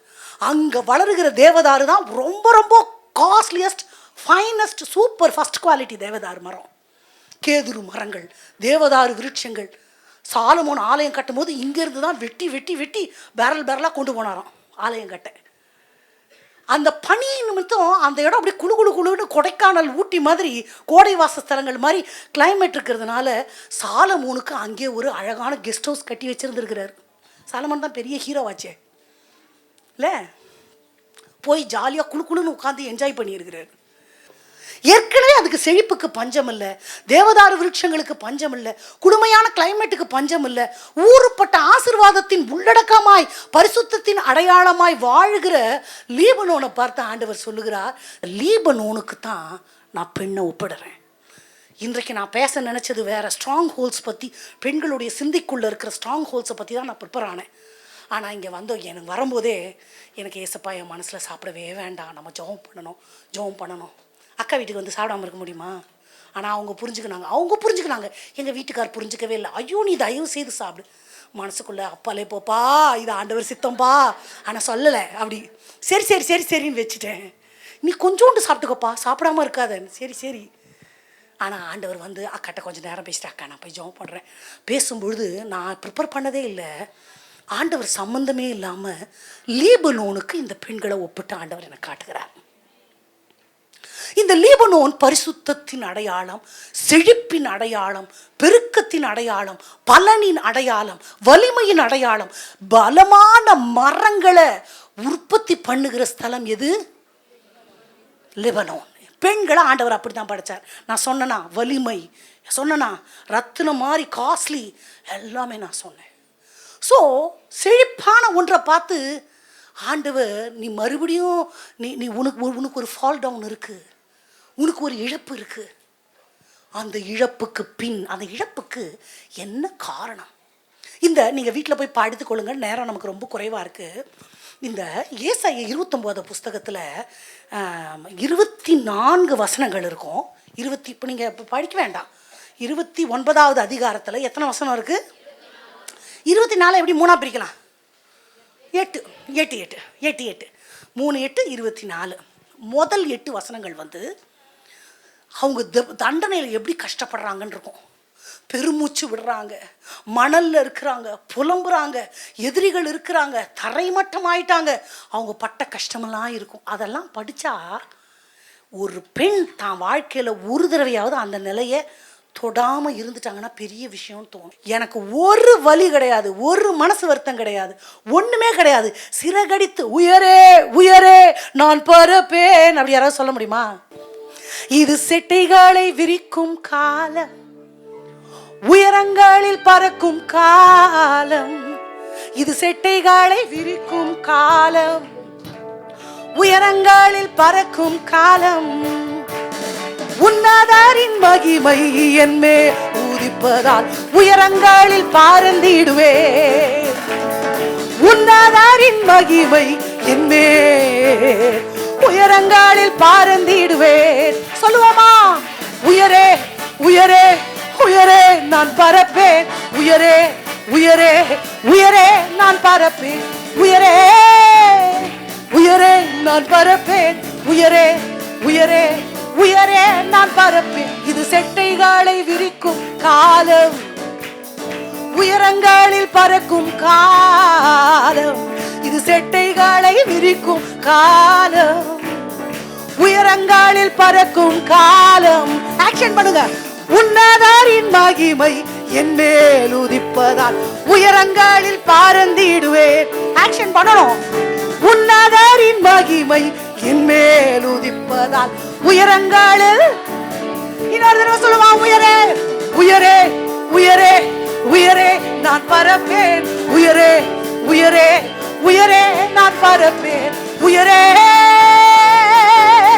உயரே உயரே உயரே மேலே எழும்பும்படி எல்லாம் சொல்லிக் கொண்டே இருக்கலாமா? எல்லா சிறையிருப்புகள், சிந்தைக்குள் இருக்கிற எல்லா அடிமைத்தனங்கள், நுகத்தடிகள் முறிக்கப்படட்டும். சாப கட்டுகள், பலவீனங்கள், சிந்தைக்குள்ள ஆளுகை செய்கிற எல்லா சத்ருவின் குடியிருப்புகள் இயேசுவின் அதிகாரமுள்ள நாமத்தினால அழைத்த அழைப்புல பங்கு கொள்ளும்படி ஒரு விடுதலை. விலங்கொடிக்கப்பட்ட வாழ்க்கை, நுகத்தடிகள் முறிக்கப்பட்ட ஒரு வாழ்க்கை இயேசுவின் அதிகாரமுள்ள நாமத்துல சிந்தைகளுக்குள்ள யாருக்கெல்லாம் வேண்டுமோ உண்டாகட்டும். The name of Jesus. Hallelujah. Hallelujah. இவ்வளோ பெரிய ஆலயத்தில், இவ்வளோ பெரிய பரிசுத்தவானுக்கு கீழே, இவ்வளோ ஊழியத்தில் இருக்கிறவங்களுக்கு கூட சிறையிருப்பு இருக்குமா? எல்லாருக்கும் இருக்குன்னு சொல்லலை, ஆனால் யாருக்கும் இருக்கு. அவங்களுக்காக தான் ஆண்டவர் என்னை கொண்டு வந்திருக்கிறார். Is it possible? அப்சல்யூட்லி. எங்கள் அப்பா ஒரு பாஸ்டர். பைபிளு, சர்ச்சு, ஸ்கூலு இதை தவிர எதுவுமே தெரியாது. அப்படி தான் நான் வளர்ந்தேன். 4 பிள்ளையில நான் தான் நல்ல பிள்ளைன்னு எங்கள் வீட்டுக்காரர்கிட்ட போய் சொல்லி வச்சுட்டாரு. எங்கள் வீட்டுக்காரர் இதை கேட்டாலே எனக்கு கோபமாக வருதுன்னு சொன்னார். ஏன்னா அம்மா அப்பா கிட்ட இருந்த வரைக்கும் அப்படி தான் இருப்போம். வீட்டுக்காரர்கிட்ட வந்த பிறகு கொஞ்சம் உள்ளே இருக்கிற உள்ளான மனுஷன் அப்படி கொஞ்சம் கொஞ்சம் எட்டிப்பா. குடும்பம் ஆகும்பொழுது, பொறுப்புகள் வரும்பொழுது நமக்கு ஸ்ட்ரெஸ்ஸு, கோபம். அப்போ என் கோபத்தின் மிலாற்றை பார்த்தவர் யாராக தான் இருப்பார், எங்கள் அப்பாவாக இருக்க மாட்டார். எங்கள் வீட்டுக்காரர் கேட்டால் தெரியும், நீயும் வாலு, உன்னை உங்கள் அப்பா சொல்ல சொல்ல எனக்கு கோபமாக வருது, அவருக்கு மரியாதை கொடுத்து அமைதியாக இருக்கேன்னுவார். அப்போ அப்பா அம்மா கிட்ட நல்ல பிள்ளையாக தான் இருந்தேன். ஆனால் நான் சொல்கிறேன், இந்த பலிபீடத்துலேருந்து சொல்கிறேன், என்னுடைய 19வது வயது வரைக்கும் எனக்கும் ஆண்டவருக்கும் எந்த தொடர்பும் இல்லை. பைபிள் காலேஜ் அனுப்புனாங்க. பைபிள் காலேஜில் என் பக்தி வாழ்க்கை வெளியே யாருக்கும் தெரியாது. பைபிள் படிக்கிறது, ஜோம் பண்ணுறதை வச்சு நான் கிறிஸ்தவன் இல்லைப்பா. கிறிஸ்தவ பேர் வைக்கிறதுனால நான் கிறிஸ்தவன் இல்லை. தயவுசெய்து பத்மாவதியில் அம்மா சொல்லுவாங்க, பேக்கரியில் குழந்தை பிறந்தா குழந்தை பன் ஆகாது, குழந்தை பிரெட் ஆகாது, அது மனுஷ குழந்தை. அந்த மாதிரி கிறிஸ்தவ குடும்பத்தில் பிறக்கிறதுனால நான் கிறிஸ்தவள் அல்ல. கிறிஸ்தவம் என்பது தேவனோடு கூட என்னைக்கு நான் ஆத்மார்த்தமாக அந்யோன்யப்படுகிறனோ அன்னைக்குத்தான் நான் கிறிஸ்துவை எனக்குள்ள சுமக்கிறேன். என்னோட ஆம்பியன்ஸ், என்னோட ஃபேமிலி பேக்ரவுண்டு, நான் பார்ன் அண்ட் ப்ராட் அப் வே, அது எனக்கு கிறிஸ்தவன் ஆக்காது. அது என்னை ஆண்டவரோடு இணைக்க முடியாது. இயேசு கூடவே இருந்தால் கூட உள்ள ஒரு சொட்டு கூட ஆண்டவர் இல்லாமல் ஒருத்தரால் வாழ முடியும். முடியும். நானா என் இருதயத்தை, லீதியாளின் இதயத்தை திறக்கிற மாதிரி என் இருதயத்தை திறந்த ஆப்ஷன் இஸ் மைன். எனக்கு நீங்கள் இவ்வளோ உண்டு இல்லைப்பா, அவ்வளோ வேணும், அவ்வளோ வேணும், அவ்வளோ வேணும். வாஞ்சையின் அளவு தான் வரங்களின் அளவு. பனித்துளி மாதிரி என்கிட்ட வராதிங்க, பெருமழையாக வாங்க, சுனாமி மாதிரி வாங்க. நான் செத்து போனால் கூட பரவாயில்லப்பா, அந்த மகிமையை பார்த்துட்டு நான் சாவறேன். அப்படி அந்த ஆசை பெருக பெருக பெருக தான் தாகம் உள்ளவன் மேலே தண்ணீர், வறண்ட நிலத்தில் ஆறுகள் ஊற்றுவன் ஆண்டவர் சொல்றார். நிஜமா? அப்போ இந்த லீபனோன் செழிப்புக்கு அடையாளம், மேன்மையின் அடையாளம், பரிசுத்தத்தின் அடையாளம், அழகின் அடையாளம், கண்கள் ஈர்க்கும்படி எல்லாம். ஆனால் இது தான் மகிமையை இழந்ததற்காக என்ன காரணம்? காலப்போக்கில் என்ன ஆச்சுன்னா, அதோட செழிப்பும் மேன்மையுமே அதுக்கு எதிரி ஆயிடுச்சு. ஏக போகமாக வளர்ந்து, காட்டுக்கும் வயலுக்கும் என்ன சம்மந்தம்? கொஞ்சம் பேசுங்களேன். காடு பார்த்துருக்கீங்களா? காட்டுக்கும் வயலுக்கும் என்ன சம்மந்தம்? காட்டு உள்ளே போனோம்னா ஃபாரஸ்ட் சர்வைவல்னு கைடு வச்சுக்கணும். அதெல்லாம் நீங்கள் படிச்சிருக்கிறீங்களா? நான் அந்த மாதிரியெல்லாம் படிப்பேன் கொஞ்சம். ஃபாரஸ்ட்டில் எப்படி சர்வைவ் பண்ணுறது? எங்கே தண்ணி இருக்குதோ அது வழியாகவே போனால் எங்கேயாவது மனுஷால கண்டுபிடிக்கலாம். அது வழி கிடையாது, காட்டுக்கு வழி கிடையாது. அது உள்ளே போந்துட்டா அதில் ஆபத்து இருக்கும், இருட்டு இருக்கும், துஷ்ட மிருகங்கள் இருக்கும், துஷ்டமான பூச்சிகள் இருக்கும். நான் திரும்பி வர்றதுக்கு வழியும் கிடையாது, உயிருக்கு உத்தரவாதமும் கிடையாது. சாப்பிட்றதுக்கு நல்ல ஆகாரம் அங்கே எனக்கு கிடையாது, மனுஷ சஞ்சாரம் அங்கே கிடையாது. வயல்வெளி அப்படி அல்ல, அது ரொம்ப நேர்த்தியாக நடக்கிறதுக்கு பாதை இருக்கும். என் கண்ணுக்கு அது தெரியும். அங்கே மனுஷ சஞ்சாரம் இருக்கும். அங்கே தான் எனக்கு சாப்பிட்றதுக்கு எல்லாம் உற்பத்தி ஆகிற இடமே. ரெண்டும் விளைச்சலுடைய இடம் தான். பட் தேர்ஸ் ஒரு ஒரு ஒரு டிராஸ்டிக் சேஞ்ச் இருக்குது அதுக்குள்ளே. லாட் ஆஃப் டிஃப்ரென்ஸ் இருக்குது. இதில் என்ன இருக்குது? இது வந்து கடக்க முடியாத, குழப்பம் நிறைந்த, இருள் நிறைந்த, அந்தகாரமும் பயமும் திகிலும் நிறைந்த இடம். இது சமாதானமும் சந்தோஷமும் நிறைவுமான இடம். அப்போது இந்த லெபனோன் எப்படி ஆயிடுச்சுன்னா கடக்க முடியாத மாதிரி ஆயிடுச்சு. இஸ்ரவேலர்களுடைய பரம்பரை தொழில் என்ன? ஆடு மாடு மேய்ச்சின்னு அப்படி இருப்பாங்க. நம்ம தமிழர்களுக்கு என்ன பரம்பரை தொழில்? விவசாயம். ஆமாம், நம்ம வந்து அறுவடை செஞ்சு பயிரிட்டு சாப்பிட்றவங்க. இப்போது ஆடு மாடுகளை மேய்க்கிறவங்க வந்து அந்த ஜீவனுக்கு பிரசவம் பார்த்து ரொம்ப சாஃப்ட் நேச்சர். இவங்களால காட்டில் போய் சர்வை பண்ண முடியல. அப்போ காட்டுவாசிகள்னு சொல்லுவோம்ல, பார்பேரியன்ஸ், அவங்க வந்து இந்த லீபனோன் மலைகளை ஆக்கிரமிப்பு பண்ணி கொண்டாங்க. ஆக்கிரமிப்பு பண்ணி அவங்களுக்கு வந்து சிங்கம் வந்தாலும் அவங்களால அடிக்க முடியும், கரடி வந்தாலும் அவங்களால அடிக்க முடியும், எதிர்க்க முடியும். பாம்பெல்லாம் அடித்து தந்தூரி போட்டு கூட சாப்பிட்ருப்பாங்க. நம்மளால் முடியுமா? நம்ம ஓட்டம் பின்னங்கால் பிடையில் எடுக்க ஓடிடுவோம். இஸ்ரேல் ஜனங்க அப்படி தான், ரொம்ப சாஃப்ட். அவங்களால இந்த பார்பேரியன்ஸை எதிர்க்கவும் முடியலை. வாக்குதத்தம் பண்ணப்பட்ட லீபனோனை சுதந்திரிக்கவும் முடியாமல் பல காலங்கள் முடவன் கொம்புது எனக்கு ஆசைப்படுற மாதிரி ஆண்டவர் வாக்குதத்தம் கொடுத்தாரு. இப்போக்கு எங்கே நடக்க போகுது? சொன்னாரு, இனி எங்கே நடக்க போகுது? எதிரிகள் எவ்வளவாய் பெருகிவிட்டனர், எதிர்த்தெழுவோர் எவ்வளவு மிகுந்து விட்டனர். இப்படிதான் இருக்கிறாங்க. வாக்குதத்தம் வரும்போது தான் சோர்ந்து போவதில்லை, தளர்ந்து விடுவதில்லை, கத்த தாங்குகிறீர். கொடுத்த வாக்குதத்தத்தை ஆண்டவர் நிறைவாற்றுவாரா அப்படிங்கிறதுக்கான சாத்தியக்கூறுகள் ஒன்றுமே இல்லாத காலம். உங்கள் வாழ்க்கையும் அப்படி இருக்கலாம். என் மேலே ஆண்டவர் வச்ச அழைப்பு பெருசு. ஐநோ, எனக்கு ஆண்டவர் கொடுத்த வாக்கு தத்துவம்லாம் நான் கற்பனையே பண்ண முடியல. என்ன ஆண்டவர் அழைக்கும் பொழுது எனக்கு சிரிப்பு வந்துருச்சு. நான் பிரசங்கம் பண்ணணுமா? என் குரல் பாட்டுக்கு தான் கரெக்டு. ரொம்ப சத்தமாக பாடினா அந்த குரல் போயிடும். இப்போவும் போயிடுச்சு. எடுத்து ஃபோன் பண்ணால் சொல்லுங்கள் பாஸ்டர்ன்னுவாங்க. டபுள் ஆக்ட் கொடுத்துட்டு வச்சிடுவேன். ஆனால் பாட்டு ஓயலை, துதி ஓயலை. அப்போது எனக்கு I am not fit for this, I am not fit for that, this is not my cup of tea அப்படிங்கிறதெல்லாம் எனக்குள்ளே இருந்தது. ஆனால் இல்லை, எனக்குள்ள நான் எப்படி இருக்கணும் அப்படிங்கிற தரிசனம் என் தகப்பனுடைய இருதயத்துக்குள்ளேயே வைக்கப்பட்டுச்சு. அந்த தரிசனம் பொய் சொல்லாது. இந்த மாதிரி என் மேலே தலையை கை வைக்கிறவங்கெல்லாம் சொன்ன வாக்கு தத்தங்கள் எல்லாம் அதை அவமரியாதை பண்ணுற அளவுக்கு தைரியம் இல்லை. ஆனால் இப்படி சொல்கிறாங்களே, இது எப்படி ஆகுமே ஆண்டவனே, இது சாத்தியமே இல்லையே, நான் பேச அறியேனே, நான் திக்குவாயுடையவன், மந்தனாக்குடையவன், நான் ரொம்ப ரொம்ப குறும்பு, ஒரு ரவுடி பொண்ணு. எங்கள் அப்பாவை சொல்லுவார், மரத்துலலாம் ஏறுவேன்னு சொல்கிறாங்க. எனக்கு தெரியல. என் பையன் சின்ன பையன் ரொம்ப குறும்பு பண்ணும்பொழுது நான் நினச்சிங்கன்னா எங்கள் வீட்டுக்காரர் தான் இப்படி குறும்பாக இருந்திருப்பாருன்ட்டு எங்கள் மாமியார்கிட்ட கேட்டால், ஐயோயோ அவன் வெறும் 1.5 கிலோ, அவன் பூனை மாதிரி படுத்து கிடப்பாம்மா, என் பையன்லாம் அப்படி இல்லை. அப்புறம் எங்கேருந்து வந்துச்சுன்னு எங்கள் அம்மா சொல்கிறாங்க, 4ல் நீ தான் குறும்பு, உச்சியில் ஏறிட்டு நிற்ப. அங்கே அப்படியாமா இருந்தேன் நான். இப்போ நாய் துரத்துனா கூட ஓட மாட்டேன். அப்போ அப்படி இருந்தேன்னு சொல்கிறாங்க. அப்போது எனக்கு எப்படி? ஆனால் எங்கள் அக்காங்கெல்லாம் பார்த்தா ரொம்ப என்னை விட பக்தியாக இருக்கிற மாதிரி இருக்கும். ஆனால் அந்த வாக்குத்தத்தங்கள் சொல்லும் பொழுது அதற்கான சாத்தியக்கூறுகள் என்கிட்ட இல்லை. ஆனால் நான் சொல்கிறேன், வாக்குத்தத்தம் பொய் சொல்லாது, தீர்க்க தரிசனங்கள் பொய் சொல்லாது. ஆண்டவர் வாயிலிருந்து உரைக்கப்படுகிற வார்த்தை தண்டாயுதமாய், அஸ்திராயுதமாய் தான் அனுப்பப்பட்ட நோக்கத்தை நிறைவேற்றாமல் அது ஒழியாது, அது ஒழியாது. அவர் பொய் சொல்ல மனிதன் அல்ல. மனம் மாறுகிறதுக்கு மனுபுத்திரனும் இல்லை. சொல்லியும் செய்யாமல் இருப்பாரோ, வசனத்தும் நிறைவேற்றாமல் இருப்பாரோ? கால தாமதங்கள் ஏன்? ஏன் கால தாமதங்கள்? நாள் ஆகும்போது நம்ம மைண்டு என்ன ஆகிடும்னா, ஆண்டவர் சொல்லுவார், எங்கே செய்வார், சரி செய்யாட்டி பரவாயில்ல. ஆபிரகாமுக்கு ஆண்டவர் சொன்னார், நான் பிள்ளைய கொடுப்பேன். எங்க ஆண்டவரே நீங்கள் கொடுக்க போறீங்க? இஸ்மவேல் உமக்கு முன்பாக என்ன சொல்லிட்டாரு?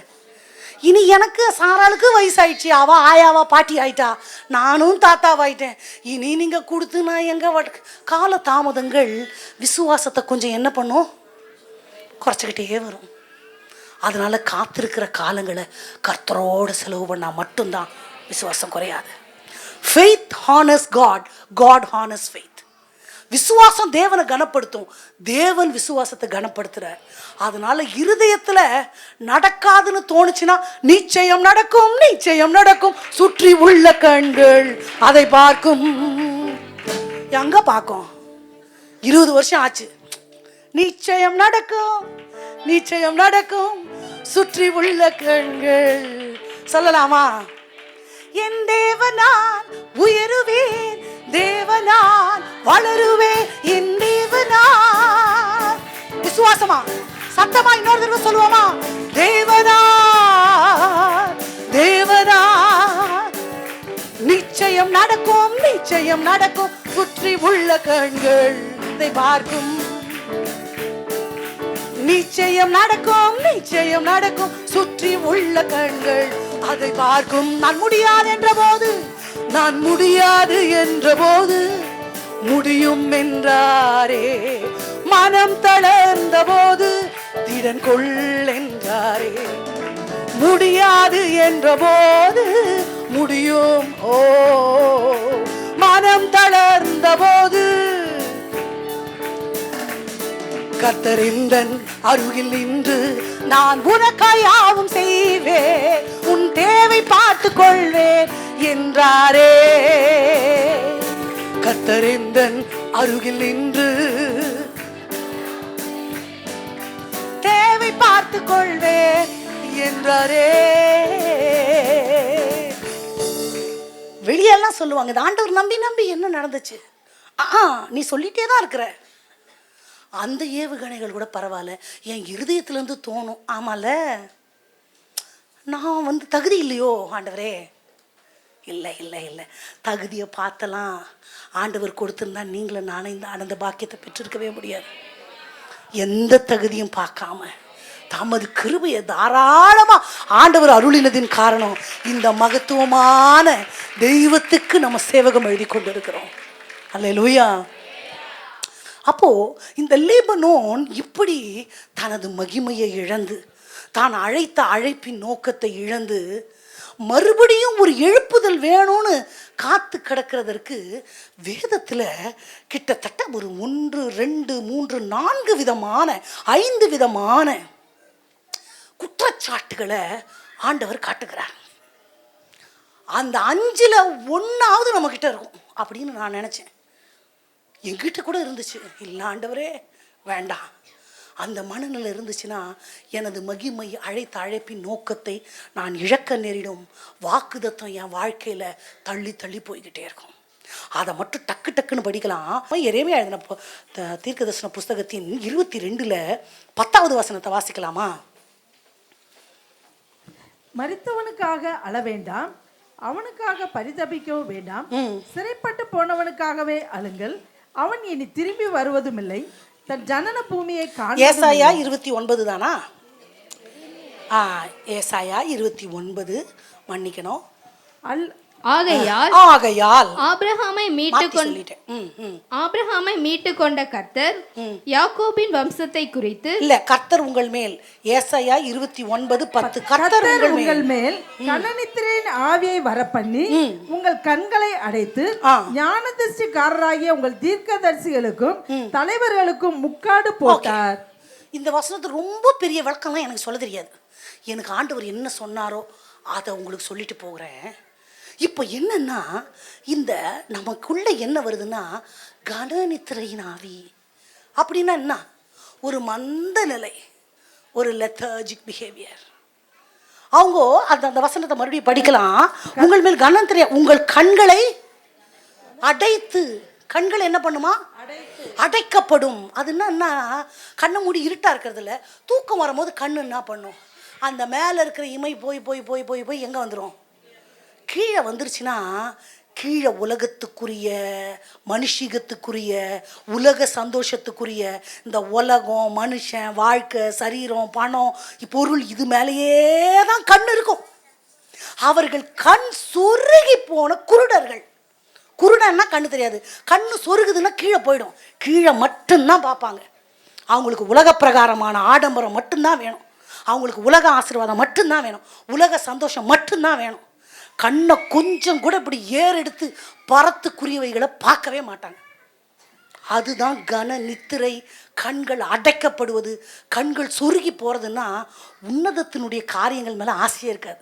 இப்போ ஒரு பெண்ணை கூப்பிட்டு கேட்டால், என் பிள்ளைய ஆசீர்வதிங்க, என் புருஷனுக்கு ஜெபம் பண்ணுங்க, என் குழந்தைக்கு ஜெபம் பண்ணுங்க, எனக்கு சுகத்துக்கு நான் ஊழியம் செய்யணும், நான் ஆண்டவருக்காக ஏதாவது செய்யணும்னு உன்னதத்திற்குரிய காரியங்களை என் சிந்தைக்கே வராது. ஏன்னா என் ஞான திருஷ்டிக்காரன் வந்து சொன்னால் கூட எனக்கு புரியாது. நான் மைண்டை செட்டப் பண்ணிட்டேன். எனக்கு வீடு, குடும்பம், பிள்ளை, அவ்வளோதான். சர்ச்சுக்கு போகிறேன், சோத்திரம் பண்ணுறேன், ஜெபம் பண்ணுறேன், காணிக்க போகிறேன், வந்துடுறேன், அவ்வளோதான்.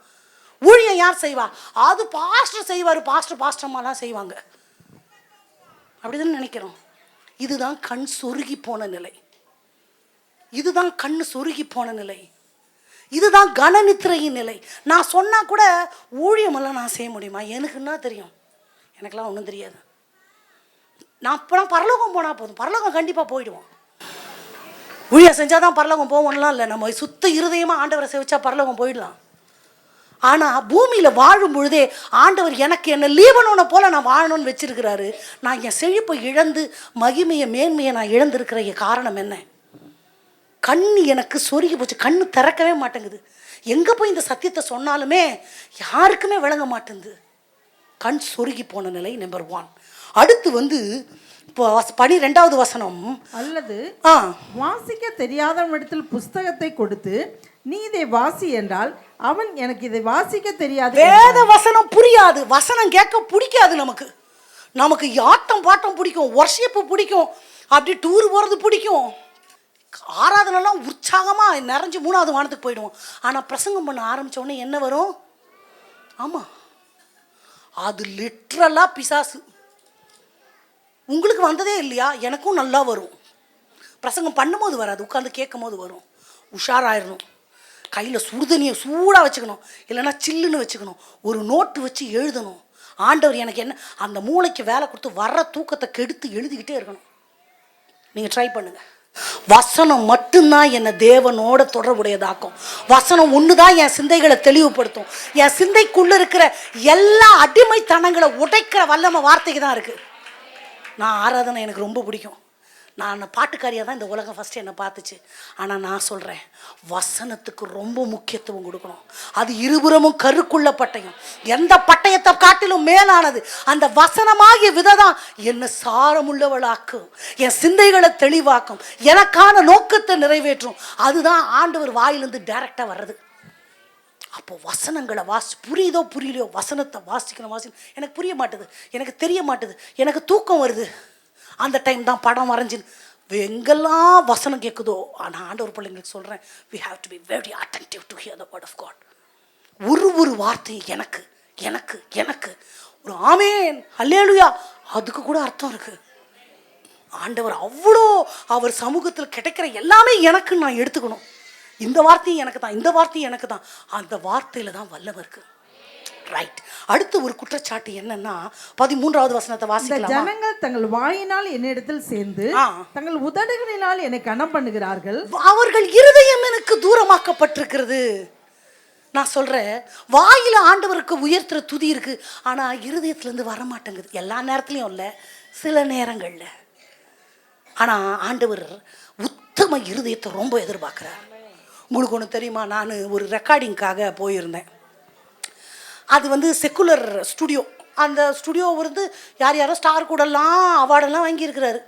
நான் கிறிஸ்தவ பிள்ளைகளோட போனால் அவங்களுக்கு என்ன தெரியும், அவங்க என்ன ஆண்டின்னு எனக்கு ரொம்ப ஃபேவராக இருப்பாங்க. இந்த உலகத்து இதுக்கு போன உடனே நம்மளுக்கே கொஞ்சம் கரகர பிரியா தொண்டை, அது ஒரு பயம். தெரியாத பாட்டு, அது ஒரு பயம். சரின்னு சொல்லிட்டு அப்புறம் எப்படியோ மனப்பாடம் பண்ணிவிட்டு போய் நின்னேன். நிற்கும் போது நான் பாடினோடனே அந்த தம்பி சொன்னார், ஆண்டி எல்லாமே பர்ஃபெக்ட்டு, ஆனால் உங்கள் வாய்ஸில் கான்ஃபிடென்ஸ் இல்லைன்னு சொன்னார். நம்ம தான் இங்கே பயந்துக்கிட்டு புளி கரைச்சிக்கிட்டு இருக்குதே. நான் பயந்தது உனக்கு எப்படிடா தெரியும்? உன்னைய பார்த்தா தீர்க்கதரிசி மாதிரி தெரியலையே. உலகத்து மனுஷன்தான் சவுண்ட் இன்ஜினியர் அவன். இந்த வாய்ஸில் ஒரு பயம் இருக்கிறது ஒரு மனுஷனுக்கு தெரியுது. நான் கான்ஃபிடென்ட் இல்லாமல் பாடுறேன்றது அந்த டெக்னீஷியனுக்கு தெரியுது. அப்போ நான் மனசளவில் ஆண்டவரை சேவிக்காமல் ஒரு உதட்டளவில் எல்லாரும் கை தட்டுறாங்க, நானும் தட்டுறேன். எல்லோரும் சந்தைக்கு போனாங்க, நரியும் போச்சான். நரிக்கு சந்தையில் என்ன வேலை? அந்த மாதிரி எல்லாரும் பாடுறாங்க, நானும் பாடுறேன். அப்படி நான் பாடுறது ஆண்டவரை பிரியப்படுத்தாது. அது ஆண்டவர் சந்தோஷப்பட மாட்டார். அதுக்கு குரல் அழகாக இருக்கணும்னு அவசியம் இல்லை. இந்த இசையோடு சேர்ந்து பாடணும்னு கூட அவசியம் இல்லை. ஆத்மார்த்தமாக இதயத்திலிருந்து எழும்புகிற துதி என் பரலோகத்தை அசைத்து ராஜாதி ராஜாவுடைய இருதயத்தை என் பக்கமாய் திசை திருப்பும். பரலோக கவனத்தை ஈர்க்க வேண்டுமே, அப்பாவும் கரங்களில் கிருபை வேண்டுமே, எப்போதும் நீர் வேண்டுமே, நீர் வேண்டும், நீர் வேண்டும், நீர் வேண்டுமே. அப்போ ஏதோ பாட்டு பாடினேன், ஏதோ ஆராதிச்சேன், எல்லாரும் கை தட்டினாங்க, நானும் தட்டினேன். இல்லை, ஏன் ஆராதனை தனித்துவமாக ஆண்டவரை எட்டணும், அவர் இதயத்தை அசைக்கணும். உள்ளத்திலிருந்து கண்ணீரோட வருமா, களிப்பா வருமா எனக்கு தெரியாது. ஏதோ உதட்டளவில் நான் ஆண்டவரை தேடணும்னு நான் நினைக்கல. அந்த தேடல் எனக்கு வேணாம். ஆண்டவர் குவாலிட்டியை பார்க்கல, குவான்டிட்டியை பார்க்குறாரு. சாரி, நிறைய, ஆமாம், குவான்டிட்டியை பார்க்கல, குவாலிட்டியை பார்க்குறாரு. எவ்வளோ பெருசு, இத்தோ பெருசு, அதெல்லாம் இல்லை. கடுகளவு விசுவாசம் அது முழுமையாக இருக்குதா? இத்தனோண்டு போதும். நீ காட்டுற பாசம் 1 hour தான் வர்ஷிப்பா. அந்த 1 hourல எவ்வளோ பெஸ்ட், ஒரு ஸ்கேல் மேலே போகலாம், எவ்வளோ பெஸ்ட்டு ஆராதனையை நான் ஆண்டவருக்கு கொடுக்க போகிறேன். அதை தான் ஆண்டவர் பார்க்குறார். ஒரே ஒரு வாழ்க்கை, எந்த அளவுக்கு நான் ஆண்டவருக்காக வாழ போகிறேன். எனக்கு என்னெல்லாம் தெரியுமோ எல்லாமே செஞ்சிடறேன். எனக்கு இது தெரியும், அது தெரியும், அதெல்லாம் இல்லை. எனக்கு தெரிஞ்சது எல்லாம் உமக்கு தான். எனக்கு என்னெல்லாம் முடியுமோ எல்லாமே உமக்கு தான். என்னால் முடிஞ்சதை இந்த ஒரே ஒரு வாழ்க்கையில் உங்களுக்கு நான் செஞ்சுட்டு அதில் ஆயுசு குறைஞ்சா கூட பரவாயில்ல. வானாதி வானங்கள் கொள்ளாதவரே, வார்த்தையால் வர்ணிக்க கூடாதவரே, யாமலும் புகழ் நான் பாடுவேன் என்றுமே, என்றுமே, என்றென்றுமே. வானாதி வானங்கள் கொள்ளாதவரே, வார்த்தையால்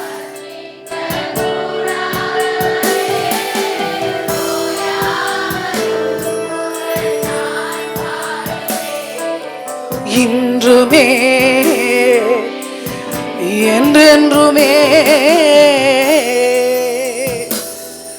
நேரம் இல்லை, ஆனால் அதில் ஒரு வரி என்ன இருக்குது? பரலோக கவனத்தை நான் ஏதோ இசையோட பாடினேன், அது இல்லை. ஏதோ நானும் பாடினேன், ஏதோ யாரும் எழுதுனாங்க. நம்மளாம் காப்பி அடிச்சு பழகிட்டோம் தெரியுமா? எப்படி தெரியுமா? தாவீது சொல்லுவார், நான் தனித்திருக்கிற குருவியை போல ஆனேன். நம்ம சொல்லுவோம், நீங்கள் எங்கே தனியாந்தீங்க? கர்த்தரின் மேய்ப்பராக இருக்கிறார். அவர் ஆடை மேய்ச்சி மேய்ச்சி பழகினார். நம்மளும் கர்த்தரின் ஆடு பக்கம் கூட நான்லாம் போனதில்லை. நம்ம காப்பி அடிச்சு பழகிட்டோம். அவங்க காப்பி எல்லாம் முடித்த உடனே ஃபாதர் பெர்க்மான்ஸ் எல்லாம் காப்பி வைப்பா. ஐயாவை எனக்கு ரொம்ப பிடிக்கும். அவர் பாட்டெல்லாம், அவர் கல்யாணமே ஆகாதவர். என் மனவாளனே, என் இதயமே, நான் ரத்தம் சிந்தி மறிப்பேன். நீங்கள் ரத்தம் நிஜமாக சிந்துவீங்க? கண்டிப்பாக சிந்த மாட்டோம், வேர்வை சிந்துறதுக்கே யோசிப்போம். ஆனால் இந்த மாதிரி காப்பி அடிச்சு நான் என்ன சொல்கிறேன், பரவாயில்ல, காப்பி அடிச்சு பாஸ் பண்ணிக்கோங்க. புருஷன் ஆன போது இடையை கட்டிக்கிட்டேன்ல, குழந்தையா இருக்கும் போது பால் சாப்பிட்டேன், அம்மா ஊட்டினாங்க சாப்பிட்டேன். கொஞ்சம் அறிவு வளர்ந்த உடனே ராகம் வருதோ இல்லையோ, புது புது வார்த்தை ஆண்டவர்கிட்ட பேசுங்க. நான் குழந்தையா இருக்கும் போது, இந்த நல்ல உணவை தந்த தெய்வ தயவை நன்றியோடு நினைப்போம், இன்றும் உம்மை சேவிப்போம். அப்படி ஒரு பாட்டு பாடி ஜெபம் பண்ணேன். 40 கழுத வயசான பிறகும் அதே ஜெபத்தை பண்ணணும்னு அவசியம் இல்லை. இன்னும் சோத்திர பலியை பார்த்து தான் படிப்பேன்னு அவசியம் இல்லை. சோத்திர பலி எழுதின பரிசுத்தவனை நான் கனம் பண்ணுறேன். தெரியாதப்போ அதை பார்த்தேன். இப்போது நான் நேசிக்கிற என் ஆண்டவர்கிட்ட பேசுறதுக்கு I don't want any mentor, I don't want lyrics. It should come out of my heart. என்ன சொல்லணும்? என்ன ஆசீர்வதிங்க ஆண்டவரே, நினைங்க ஆண்டவரே. இந்த சாப்பாட்டுக்கு அந்த ஜெபம் தான் இல்லை, இல்லாதவங்களுக்கு கொடுங்க. இது என் ஆவியையும் ஆத்மாவையும் ஊன்றற கட்டட்டும், எனக்குள்ள எழுப்புதல் உண்டாகட்டும். ஒரு மனுஷனுக்கு நீங்கள் கொடுத்த ஆகாரம் ஒரே பருவதம் மட்டும் நடக்க பலன் கொடுத்துச்சு இல்லை, அந்த மாதிரி இந்த ஆகாரத்தை ஆசீர்வதிங்க. கொஞ்சம் யோசிச்சு 5 நிமிஷம் ஜெபம் பண்ணாதான் என்ன? அப்படியெல்லாம் நம்மளுக்கு யோசிக்கணுமா? அதே ஜெபம், அதே பாட்டு, அதே காணிக்கை, அதே ஆராதனை, அப்படி ஒரு செட்டப்புக்குள்ளே வந்துடுறோமா? ஏசப்பாக்கு அது பிடிக்கலை. அப்போது ஆண்டவர் வைக்கிற குற்றச்சாட்டுகள் ஒரு ஆவிக்குரிய வாழ்க்கையில் மந்த நிலைன்னு சொன்னேன், வசனத்தின் மேலே நாட்டம் இல்லைன்னு சொன்னேன், இருதயத்தால் தெய்வத்தை சேவிக்கலை. அடுத்து 13வது வசனம், மன்னிக்கணும் 15வது வசனம், அவர்களுக்குள்ள மறைவான பாவங்கள் இருக்குது. தேவனுக்கு பயப்படுகிற பயம் அவங்களுக்கு. ஒன்று சொல்கிறேன், என்ன மறைவான பாவம்னு எனக்கு தெரியாது. அது மொபைலில் நம்ம பார்க்கிறதா இருக்கலாம், இல்லை நமக்குள்ள இருதயத்துக்குள்ளே இருக்கலாம், எது எனக்கு தெரில. ஆனால் 4 பேர் முன்னாடி செய்ய முடியாத ஒன்றை நான் 4 செவுத்துக்குள்ளே செய்கிறேன்னா அது எதாக இருந்தாலும் பாவம். அப்போ என்னென்னா என்னை ஆண்டவர் பார்க்குறாருன்ற எண்ணம் எனக்கு இல்லை, தெய்வ பயம் இல்லை. ஆண்டவர் எவ்வளோ அன்புள்ளவரோ அவ்வளவு எரிச்சல் உள்ள தெய்வம்னு வசனம் இருக்கு. அவருடைய கோபத்தின் மிலாற்றை கண்டவன் நான் இருக்கு. நான் பிதாவானால் எனக்கு பயப்படுகிற பயம் எங்கே, எனக்கு நீங்க கொடுக்குற கனம் எங்கன்னு நிற்க வச்சு ஆண்டவர் கேள்வி கேட்பார். அப்போ என்னையும் ஆண்டவரையும் விட்டு பிரிக்கிற ஒரு நூல் இழக்கூட அப்படி இருக்க முடியுமா? சிந்தையில் வரும்பொழுதே வெட்டிடணும். வேறு பிடிச்சிருச்சு, செடி இப்படி இருந்தால் கிள்ளி வீசிடலாம், மரம் ஆயிடுச்சுன்னா புல்டோசர் வச்சு தான் இடிக்கணும். தரித்திரமும் சரி பாவமும் சரி வழிப்போக்கன் மாதிரி வந்துட்டு போவோம். இடம் கொடுத்தோம்னா ஆயுதம் அணிந்தன மாதிரி நின்றுக்கும், தள்ளுனா கூட போவாது. ஸோ அப்படியே கான்ஷியஸ் இருக்கணும். அப்படி எப்படி ஆண்டவர் சொல்கிறாரு, புறாவை போல பேதையாக இருந்தாலும் சர்ப்பத்தை போல.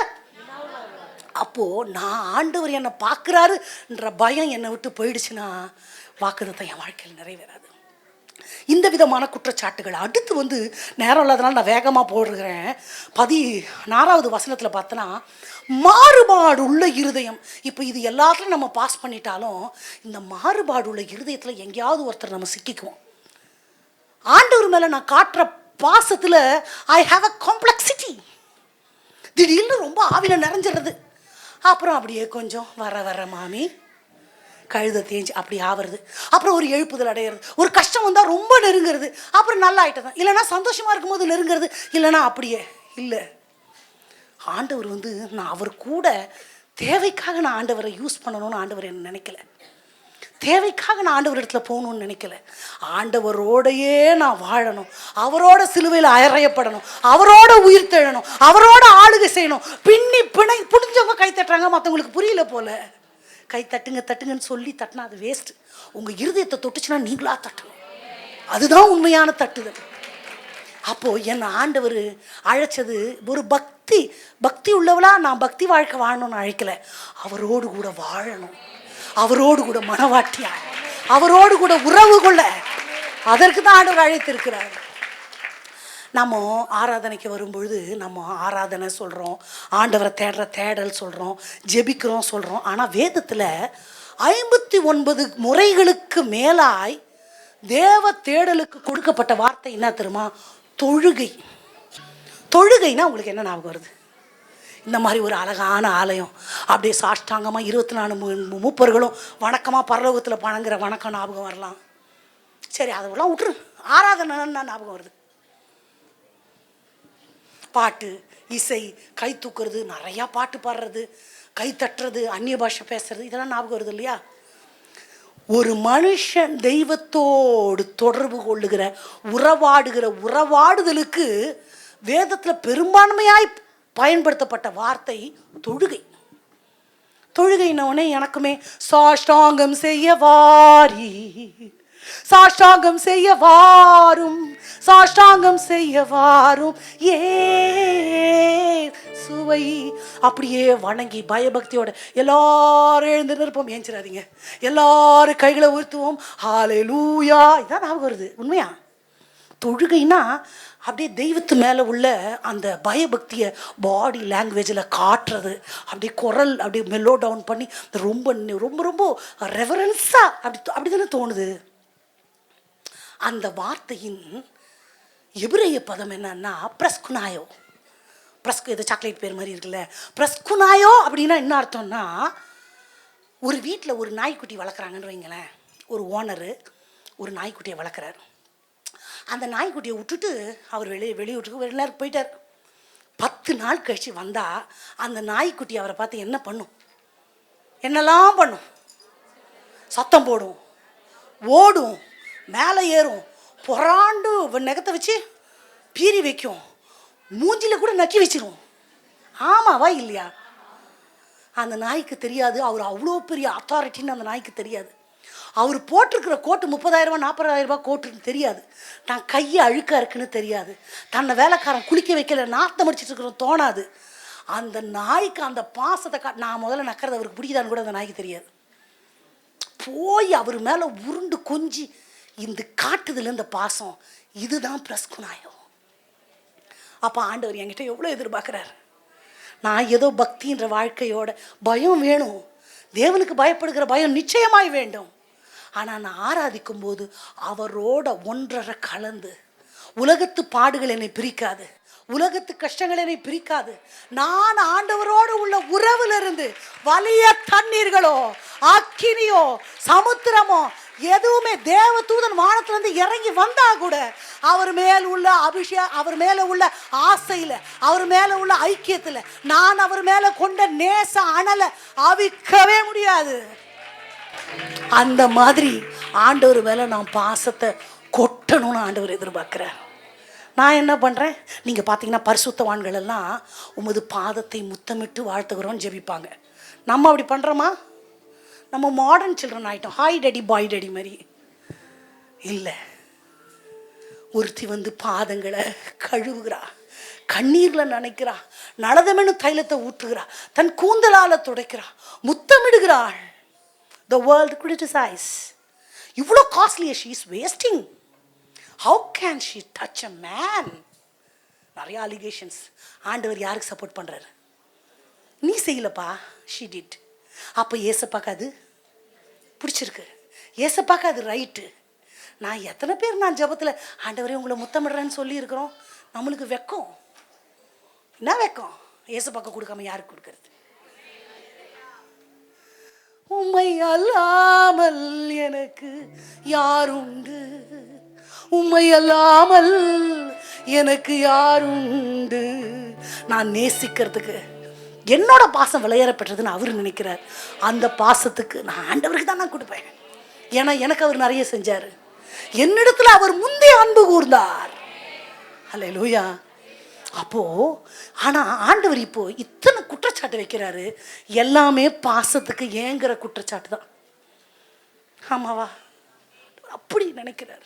இந்த குற்றச்சாட்டுகளை நான் வேக வேகமாக வருஷப்படுத்துக்கிறேன்.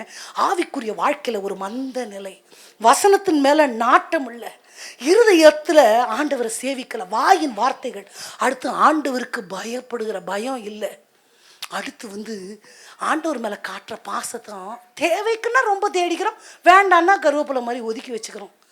ஆண்டவருக்கு இந்த மிச்சம் மீதி பாசம்லாம் வேணாம். என் இருதயத்தில் இருக்கிற உண்மையான அன்பை நான் ஆண்டவருக்கு கொடுக்கணும். இதை நான் கொடுக்க தவறுனதுனால தான் இந்த லீபனோன் பலனற்று போயிருக்கிறது.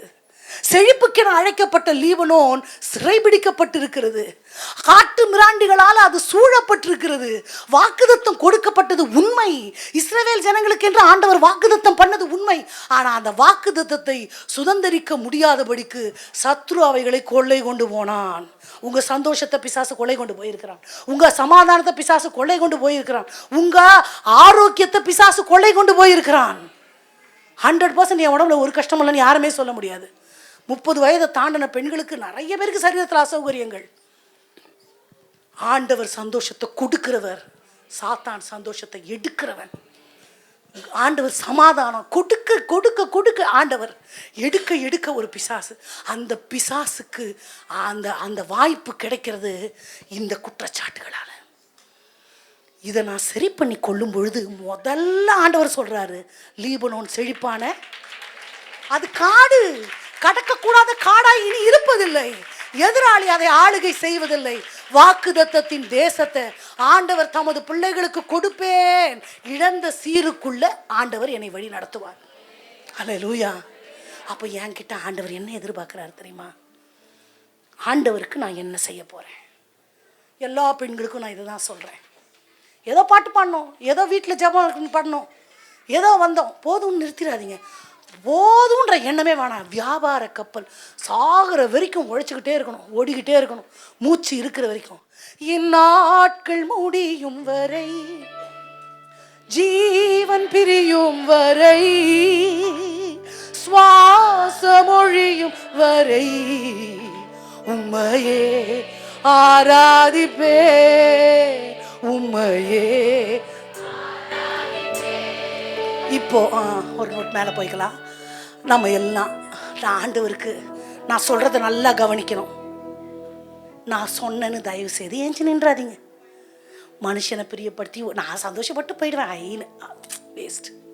உங்கள் இருதயம் இந்த வார்த்தையை புரிஞ்சு நான் ஆண்டவருக்கு ஊழியம் இனி உள்ள வாழ்க்கையில் ஏதாவது ஒரு ஊழியம், ஏதோ எனக்கு தெரிஞ்சது, எனக்கு எதுவுமே தெரிலனா கூட என் மேலே கண்களை வைத்து எனக்கு ஆண்டவர் ஆலோசனை சொல்லுவார். See, listen. ஆண்டவர் எப்பவுமே வாட் யூ ஹேவ் அக்கம்ப்ளிஷ்ட்னு பார்க்குறதே இல்லை. நான் எதை சாதிச்சு முடிச்சேன்லாம் ஆண்டவர் பார்க்குறதில்ல. இந்த உலகம் நான் மார்க் வாங்கினாதான் எனக்கு இடம், நான் ஓடி ஜெயிச்சாதான் எனக்கு பரிசு, நான் சாதிச்ச பிறகுதான் நான் யாருன்னு இந்த உலகத்துக்கு தெரியுவேன். இது உலகம் பார்க்கிற பார்வை. ஆண்டவர் என்ன தெரியுமா சொல்றாரு? என் நாமத்துக்காக நீ படுகிற அன்பின் பிரயாசம்னா என்ன? ஆசைப்படுறது, முயற்சி பண்ணுறது. சாதிக்கணும்னு அவசியம் இல்லை, ஆசைப்பட்டால் கூட போதும். அந்த ஆசையை கூட ஆண்டவர் பார்க்குறார். அந்த ஏக்க பெருமூச்சை கூட ஆண்டவர் கணக்கில் வைக்கிறார். அதற்கும் கூட வார்த்தை வடிவம் கொடுக்கிறார். ஐயோ என்னால் முடியலையே அப்படின்னு அழுதா கூட அது ஆண்டவர் அதை கணக்கில் வைக்கிறார். ஆண்டவருக்கு அவ்வளோ ஆசை நான் ஏதாவது அவருக்கு செய்யணும். உங்களுக்கு நான் பொருத்தனை பண்ண சொல்லலை, உங்களை. I have no rights. பொருத்தனைன்றது எதாக இருந்தாலும் அது உங்களுக்கும் ஆண்டவருக்கும் உள்ளது. அது மனுஷனுக்கு தெரியணும்னு அவசியம் இல்லை, மனுஷன் அதை புகழணும் பாராட்டணும்னு அவசியம் இல்லை.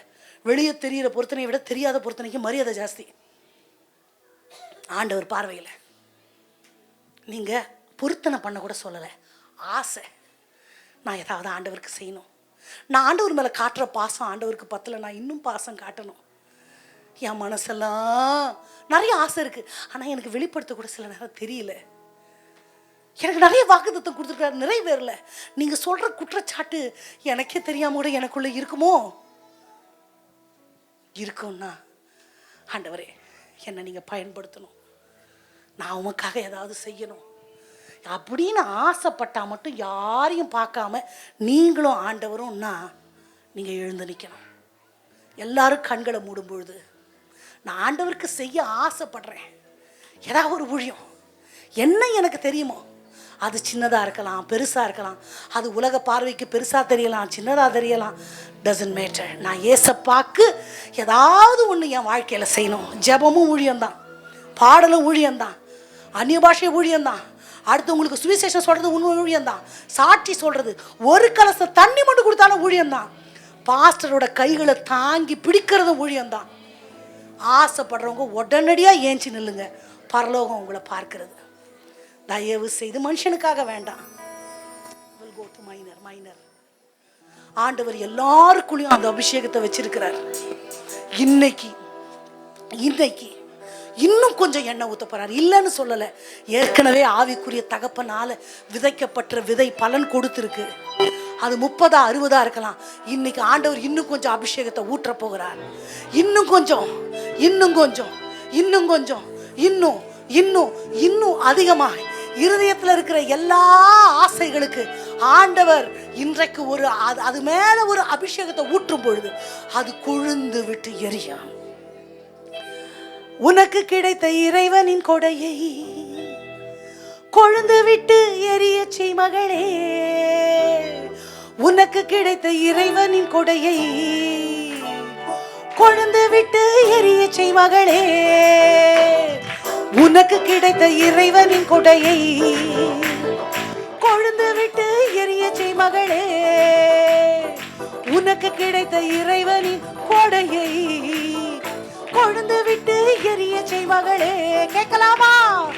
அனல் மூட்டி எரிய விடு, அயல் மொழியில் தினம் பேசு, அனல் மூட்டி எரிய விடு, அயல் மொழியில் உனக்கு கிடைத்த இறைவனின் கொடையை கொழுந்து விட்டு எரிய செய்மகளே, உனக்கு கிடைத்த இறைவனின் கொடையை கொழுந்து விட்டு. எல்லாம் சொல்லிக் கொண்டே இருக்கலாம்.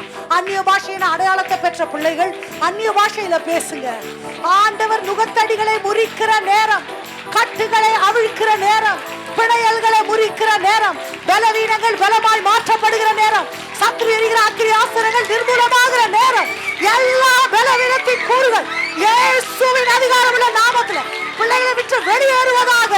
இரத்தத்தின் வல்லமை, எழுப்புதலின் வல்லமை, அபிஷேக வல்லமை, இதுவரை கண்டிராத, வாழ்க்கையில பார்த்திராத சகல மேன்மைகள் அந்நிய பாஷை பேசிக்கொண்டு நுகத்தடிகளை முறிக்கிற அபிஷேகத்தின் வல்லமை பிள்ளைகள் மேல பாய்வதாக. அலையலையாய் அலையலையாய் அலையலையாய் அலையலையாய் கண்டிராத மகத்துவம், பார்த்திராத மேன்மைகள், கண்டிராத மகிமைகள் சொல்லிக்கொண்டே சொல்லிக்கொண்டே விடாம விடாம விடாம விடாம இன்னும் இன்னும் இன்னும் எனக்குள்ள ஊற்றுங்கய்யா ஊற்றுங்கய்யா ஊற்றுங்கய்யா ஊற்றுங்கய்யா ஊற்றுமையா ஊற்றுமையா ஊற்றும் ஊற்றும். தாகமுள்ளவன் மேல தண்ணீர், வறண்ட நிலத்துல ஆறுகள் பரவி பாய்வதாக. ரத்தத்தின் வல்லமை, எழுப்புதலின் வல்லமை, சத்துரு தலை கவிழ்ந்து ஓடத்தக்கதா லீபனோன் செழிப்பான வயல்வெளியாக்கட்டும். ஒழுங்கின்மைகள் மாறட்டும், வெறுமைகள் மாறட்டும், அந்தகாரங்கள் விலகட்டும். சிந்தையில் இருக்கிற எல்லா சத்துரு விதைக்க விதைகள் இயேசுவின் நாமத்துல பிடுங்கப்படுவதாக. பிள்ளைகளுக்கு விரோதமாக இருக்கிற மந்திரவாதங்கள், செய்வனை கட்டுகள், பாதாள கிரியைகள் இயேசுவின் நாமத்தினால வெளியேறட்டும் வெளியேறட்டும் வெளியேறட்டும் வெளியேறட்டும். அசுத்த வல்லமைகள் இயேசுவின் நாமத்துல பாவலியட்டும் வெளியேறட்டும் வெளியேறட்டும். உச்சத்தலையிலிருந்து உள்ள கால் வரை குணமாக்குகிற தெய்வத்தினுடைய பிரசன்னம் ஆளுகை செய்யட்டும். பேசிக்கொண்டே இருங்க, அந்நிய பாஷை பேசிக்கொண்டே இருங்க. ரத்தத்தின் வல்லமை, தழும்புகளின் வல்லமை, எழுப்புதலின் வல்லமை, உயிர்த்தெழுதலின் வல்லமை. I command in the name of Jesus. இயேசுவின் நாமத்துல, இயேசுவின் நாமத்துல சிந்தைக்குள்ள இருக்கிற கிரியைகள், வாழ்க்கையில் இருக்கிற கிரியைகள், சரீரத்துல உச்சந்தலையிலிருந்து உள்ள கால் வரை ரத்தத்தின் வல்லமை பாய்வதாக.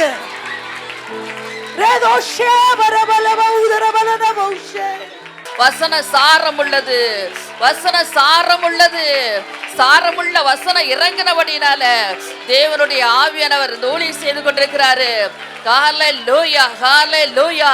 கொர்நேலியின் வீட்டில் இறங்கின அதே வல்லமை, வசனத்தை கேட்ட எல்லாரும் தேவனுடைய ஆவியில நிரப்பப்பட்டார் என்று வேதத்தில் வாசிக்கிறோம். எல்லாரும் சேர்ந்து சொல்வோம். என் ஆத்துமாவே கர்த்தரை சோதரி, என் முழு உள்ளமையுடைய பரிசுத்த நாமத்தை சோதரி. என் ஆத்துமாவே கர்த்தரை சோதரி, அவர் செய்த சகல உபாலி மறவாதே. ஆமேன். நம்முடைய கர்த்தராகிய இயேசு கிறிஸ்துவின் கிருபையும் பிதாவாகிய தேவனுடைய அன்பும் பரிசுத்த ஆவியானவருடைய அந்யோன்ய ஐக்கியமும் நம் அனைவரோடு கூட, குறிப்பாக சிறப்பு செய்தியை தந்த அருமையான ஊழியக்காரர்களோடு கூட வருகையின் பரியந்தம் நிலையாய் நிலைத்திருப்பதாக. ஆமேன். இந்த 2026ஆம் ஆண்டு பிரதான பெண்கள் ஐக்கிய முகாமுக்கு யாரை அழைக்கலாம் என்று யோசித்த போது இந்த திண்ணனூர் பாஸ்டர்மா லீ மாஸ்டர் தான் சொன்னாங்க, இந்த மாதிரி கோயம்புத்தூரில் பியூலா பென்ஸ் அவர்கள் இருக்கிறாங்க, நல்லா பேசுகிறாங்க, நல்ல பெண்டிகாஸ்ட், நம்ம எல்லாமே பெந்தகோஸ்தே ஊழியக்காரி தான் கூப்பிடுறோம். இது வரைக்கும் நகை போட்ட ஒரு ஊழியக்காரி இந்த மேடையில் ஏற்றினதே கிடையாது. இருக்கிற வரைக்கும் அதை செய்வேன் நான். ஆமாம், யாரும் ஏற்ற மாட்டேன். அதை மாதிரி இத்தனை ஆண்டுகள், 30 ஆண்டுகளுக்கு மேலாக இந்த முகாம் நடத்திக்கிறோம். 30 ஆண்டுகளும் பியூர் பெந்தகோஸ்தே ஊழியக்காரிகளை தான் கூப்பிட்டு இங்கே மீட்டிங் நம்ம நடத்திக்கிறோம். இந்த வருஷம் அவர்கள் அழைக்கப்பட வேண்டும் என்ற ஒரு ஏவுதல் அவர்கள் சொன்னதிலிருந்து வந்தது. ஆனால் அவர்கள் எனக்கு நேரடியாக தெரியவே தெரியாது. அவங்க அப்பா எனக்கு நல்லா தெரியும். ஆனால் அவங்க இங்கே வந்து பேசியிருக்கிறாங்க, வார்த்தையை கொடுத்துக்கிறாங்க. பட்டாபிராம மீட்டிங் நடத்தப்படும் போது கூட நான் நேராக அவர்கிட்ட போய் பேசி அவர்கிட்ட நான் ஜெபம் பண்ணிக்கிட்டேன். ரொம்ப சந்தோஷமாக இருந்துச்சு. ஆனால் அவர் மூலம் போகலான்னா அது ஏன் ரெக்கமெண்ட் அப்படின்னு யோசித்தேன். நம்ம ஜஸ்டின் பட்டாபிராம் சபையின் பெஞ்சமின் பாஸ்டருடைய சன் ஜஸ்டின் அங்கே நான் புக் பண்ணி தரேன் அப்படின்னாரு. சொன்ன மாதிரியே புக் பண்ணி தந்துட்டார். அவர் புக் பண்ணி தந்தது மட்டும் இல்லை, இங்கே ஆலயத்துக்கு வர்றது வரைக்கும் அவர் எல்லா காரியத்தையும் கவனிச்சுக்கிட்டார். அவங்க ஃப்ளைட்டில் தான் வந்தாங்க. நேராக அவங்க வீட்டுக்கு போனாங்க. இருந்து கொஞ்சம் ரெஸ்ட் எடுத்துகிட்டு காலை டிஃபன்லாம் சாப்பிட்டு நேராக இங்கே வந்து நமக்கு நல்ல சிறந்த மிக சிறந்த ஆவிக்குரிய ஆகாரத்தை அனுபவத்தோடு பாடலோடு கொடுத்ததற்காக கரங்களை தட்டி கர்த்தரை மகிமைப்படுத்துவோம். அவருடைய தகப்பனாரும் இதே பாணி தான். பிரசங்கம் நல்லா டீப்பாக பண்ணுவார், அந்த பாடலோடு பண்ணுவார். கேட்க ரொம்ப கிரிய நடப்பிக்கும். ஆகவே இந்த ஆண்டு அவர்கள் வந்ததற்கு அவர்களுக்கு தனிப்பட்ட முறையிலும் சபையின் சார்பிலேயே ரொம்ப நன்றியை நாங்கள் தெரிவித்து கொள்கிறோம்.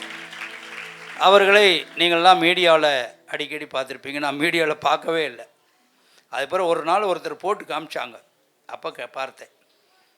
ஆண்டவர் அவர்களை கொண்டு வந்தது நன்மை. இன்றைக்கி இவ்வளோ பெரிய ஒரு கூடுகை நடக்கிறதுக்கு ஆண்டவர் தான் எல்லாவற்றுக்கும் நமக்கு கிருபை செஞ்சுக்கிறாரு.